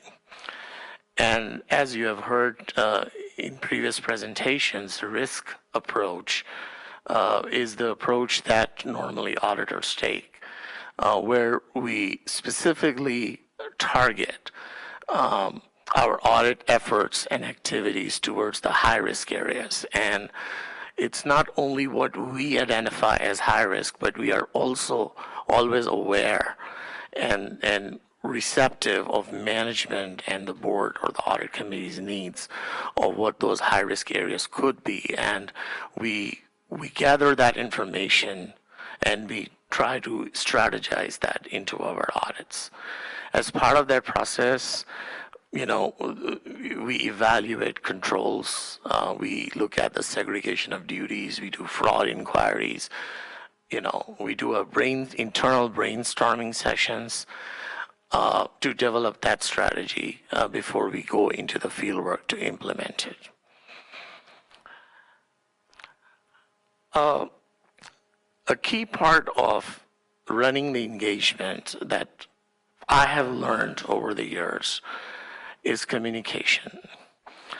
And the thing that works best for us is always a weekly status meeting with the client, where we want to make sure that not only the senior in charge is there on those status meetings, but even the partner is there. So we have a commitment that when we are going to do our weekly status meeting, all of team will be there on those weekly status meetings. And the purpose of that is to make sure that any issues identified is resolved appropriately in a timely manner, and they're anticipated ahead of the time. So, and the other part of that is that our communication does not start during the audit period.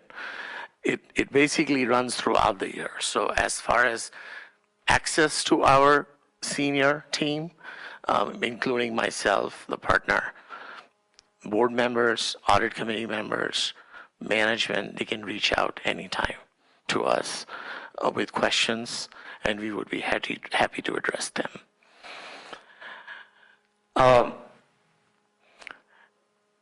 In terms of project management, our focus, of course, has been to continuously monitor the engagement performance. And part of that is how we manage our PBC documents.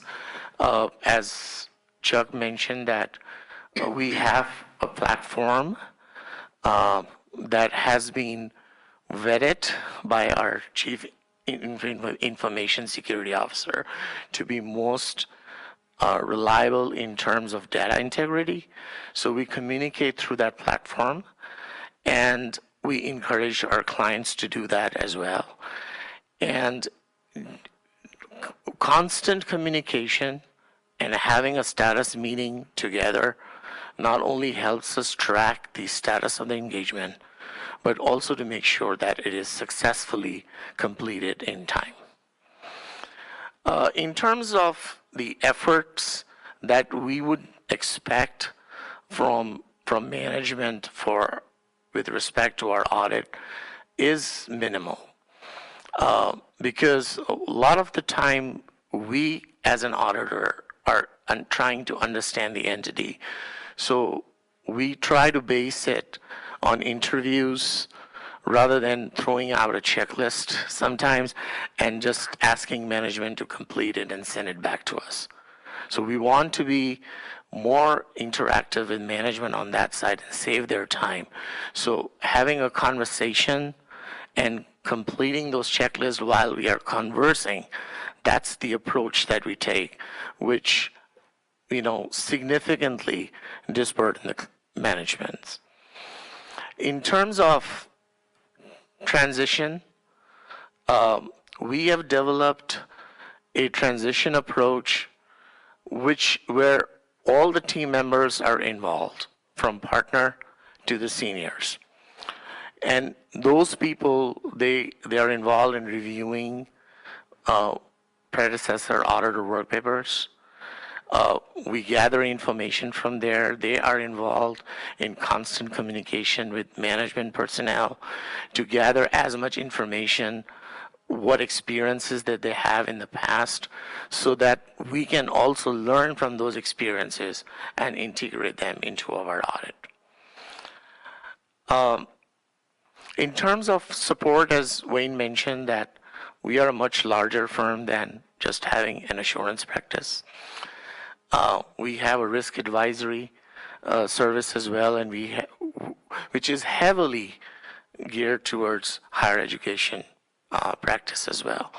And we interact with each other to make sure that we get all the support from them in terms of assessing risk and or issues that we need to focus on, in addition to what information that we gather from management and the board.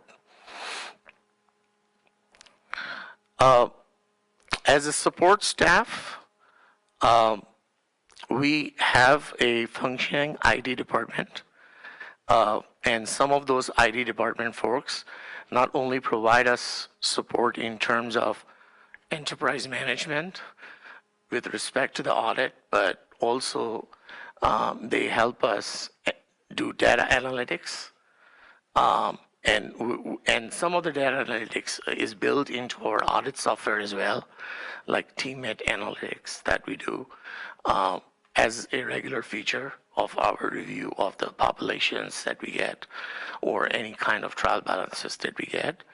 And then we have a production department where basically any kind of report generation or integration that we have to do, we can easily do that through our production department. In addition to that, we have a large number of team members who are there to support us when a need comes in for, say, if you have a staff turnover or anything like that. But I'm here as a representative of the firm to tell you that I'm here for 21 years, and there are a lot of people in our firm who have that kind of retention. Chuck? Thanks, Imran. You asked about our computer experience. Obviously, we're proficient in the MS Office suite. One of the good things to come out of the pandemic was the prevalence of Teams and Zoom, the ability to have virtual meetings and virtual calls to keep the audit progressing. We use some advanced audit tools in terms of data analytics, so MindBridge, ACL, and Teammate. All of our PBCs would be submitted electronically, and so we have SharePoint to manage that. Some representative clients, as we mentioned earlier, Dallas College is one of our proud clients. Again, we've been performing the audit in 2 different stints, one from 2010 to 2014, and then 2020 to the present. We do both a financial statement audit as well as a single audit for Dallas College. We're out on the East Coast as well, the University of the District of Columbia. We do a standalone financial statement audit for them. They roll up into the overall district ACFR, and I'm the lead engagement partner on both those engagements. And lastly, the City of Houston. We are here local. We're here in the 713, and it's our firm headquarters, and we're proud to audit the city. We've been doing that for the last 10 years.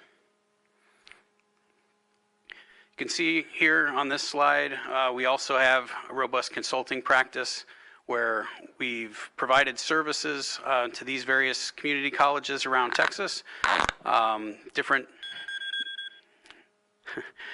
And with that, that was our last slide. So we'd be happy to entertain any questions the committee might have. First, I want to say thank you for your presentation. Trustees, do you have any questions?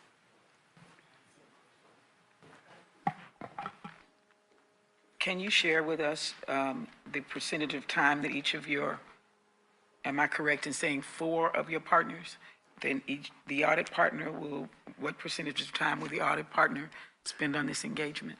So both Wayne and myself would be the audit partners. There's two of us. We'd be about 10 to 15% in total of the total engagement.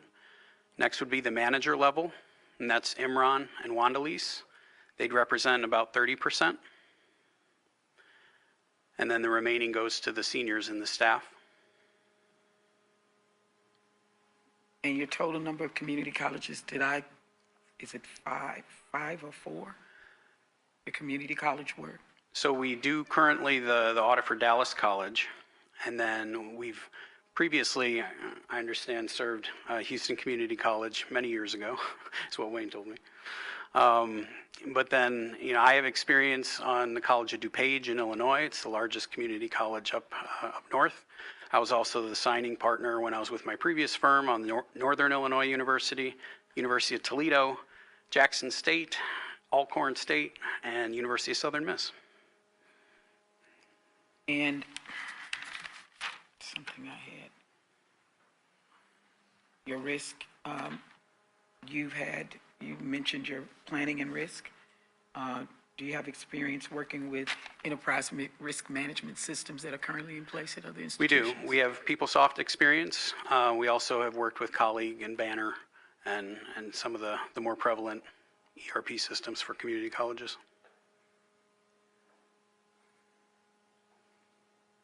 Any other questions? No other questions? Oh, Trustee Wilson. I'd just like to make one statement about the presentation of all three audit firms. I'm impressed with all three of you, and it's going to be a real difficult decision on deciding on one. I don't think they make a three-sided coin. So I thank you for your time and the other two firms' time, and I feel like whatever we do, we're in good hands, and I'm impressed. Thank you. All right, thank you all. Thank you so much.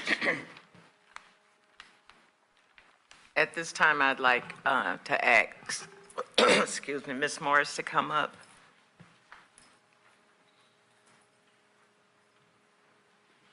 And the reason I want you to come up is because I want you to give the board some guidance and just give us an overview on how we should move forward. Thank you. Good evening, Madam Chair, Chancellor, Trustees. Under your board policy, CDC local, you all provided that at this point, all of the preliminary scores fall away, right? So everyone's starting fresh. And per your policy, the factors that are to be considered in the final selection are set out in your policy. Number one, the qualifications and experience with higher education and demonstrated qualifications of its personnel and team. Number two, proposed approach and methodology, evidencing ability to plan and timeline to meet deadlines and quality control. And number three, past performance and references with similar project experience, size, complexity, and scope. Those are the only factors that are considered for final selection. SBE points, anything else that was in the initial scoring falls away and is not part of the final consideration, nor is price, because these are statutory professional services. Any questions? Thank you. Not a question. Motion.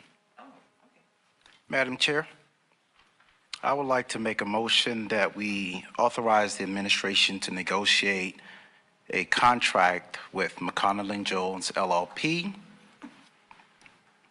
And the reasons for my recommendations, I concur with Trustee Wilson's assessment about the great job each of the firms did with their presentation.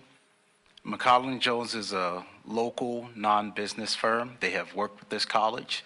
I've heard nothing but exceptional reports about their work in the past. And while they're not a $2 billion enterprise, $2 billion enterprises started somewhere, and this firm has come a long way, and I think that they would serve us equally well. Comments? Is there a second? Second.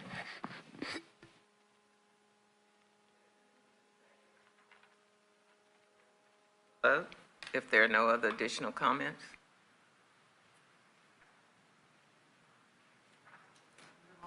The motion on the table is to authorize administration to negotiate a contract with McConnell and Jones LLP. That's the motion. It's been moved in second.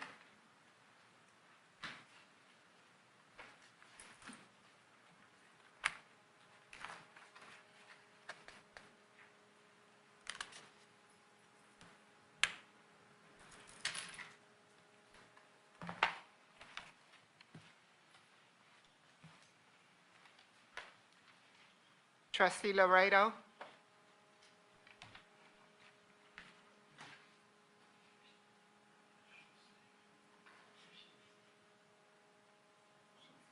You're muted.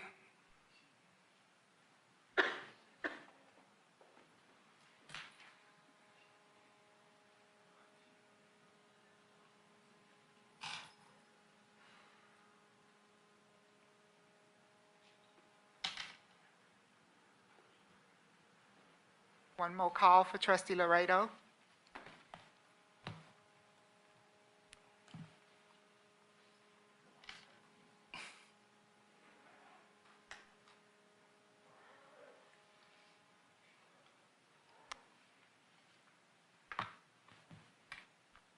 Absence of the presence of a video and audio of Trustee Laredo.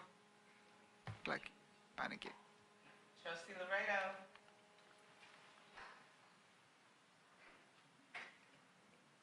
Okay, she's unmuted.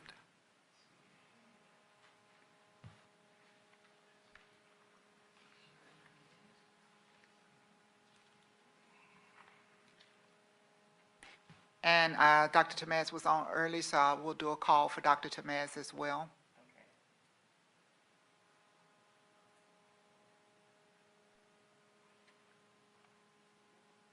No response for Dr. Tamaz, and Trustee Laredo, we see her video, but unfortunately the audio and video. Don't they have to be here?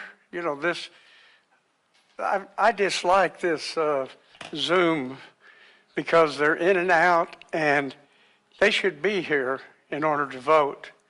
And I'll yield to you Board trying to Counsel. solicit votes for them, wake them up, or whatever they're doing, I don't think serves the public. Under the Texas Open Meetings Act, if we have a quorum present, they are considered to be present for all purposes so long as we can see and hear them, which is why Sharon's asking if we can't see and or hear, then they're not present and cannot vote. And Madam Chair, at this time, we will conclude the voting. The motion fell with a vote of 3 in favor, 2 opposing, 2 abstaining, and 2 absent. Madam Chair, I make a motion that we select Forvis and Mazars as our external auditing service committee. Second.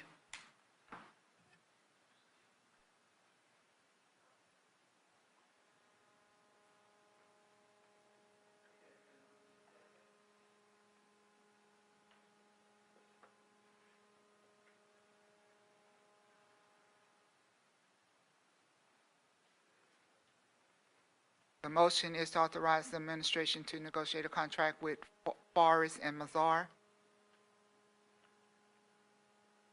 Madam Chair, are we ready for the vote? May I get the second? Canvass received.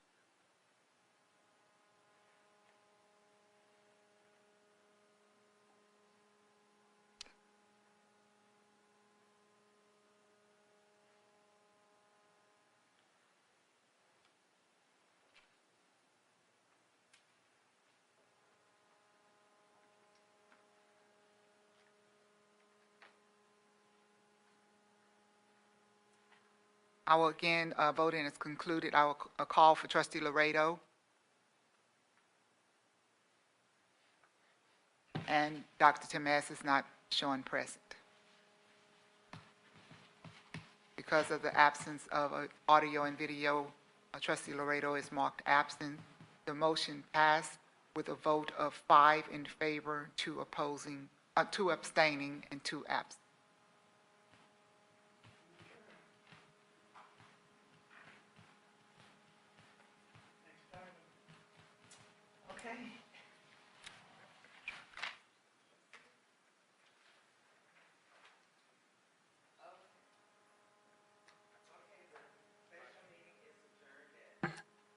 Madam Chair, do we have closed session item?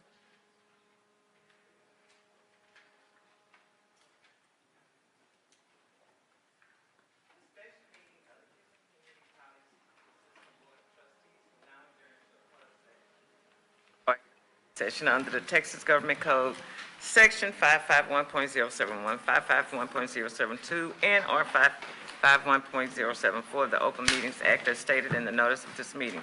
Should any final act, vote, or decision be required in the opinion of the board on any matter considered in the closed meeting, such final action, vote, or decision shall be taken up in the open session portion of the meeting or in a subsequent public meeting upon notice thereof. The meeting is adjourned to closed session at 5:46 PM.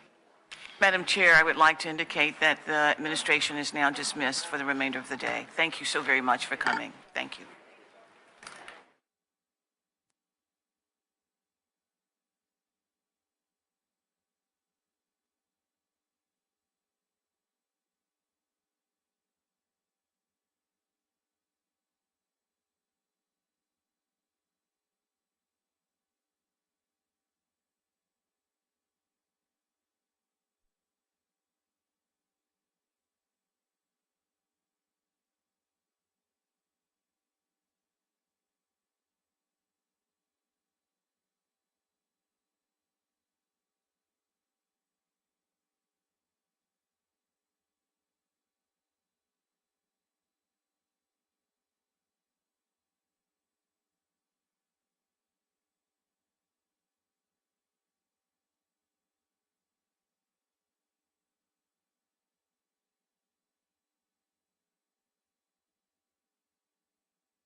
The meetings of the Houston Community College Board of Trustees for June 5th, 2024 have ended.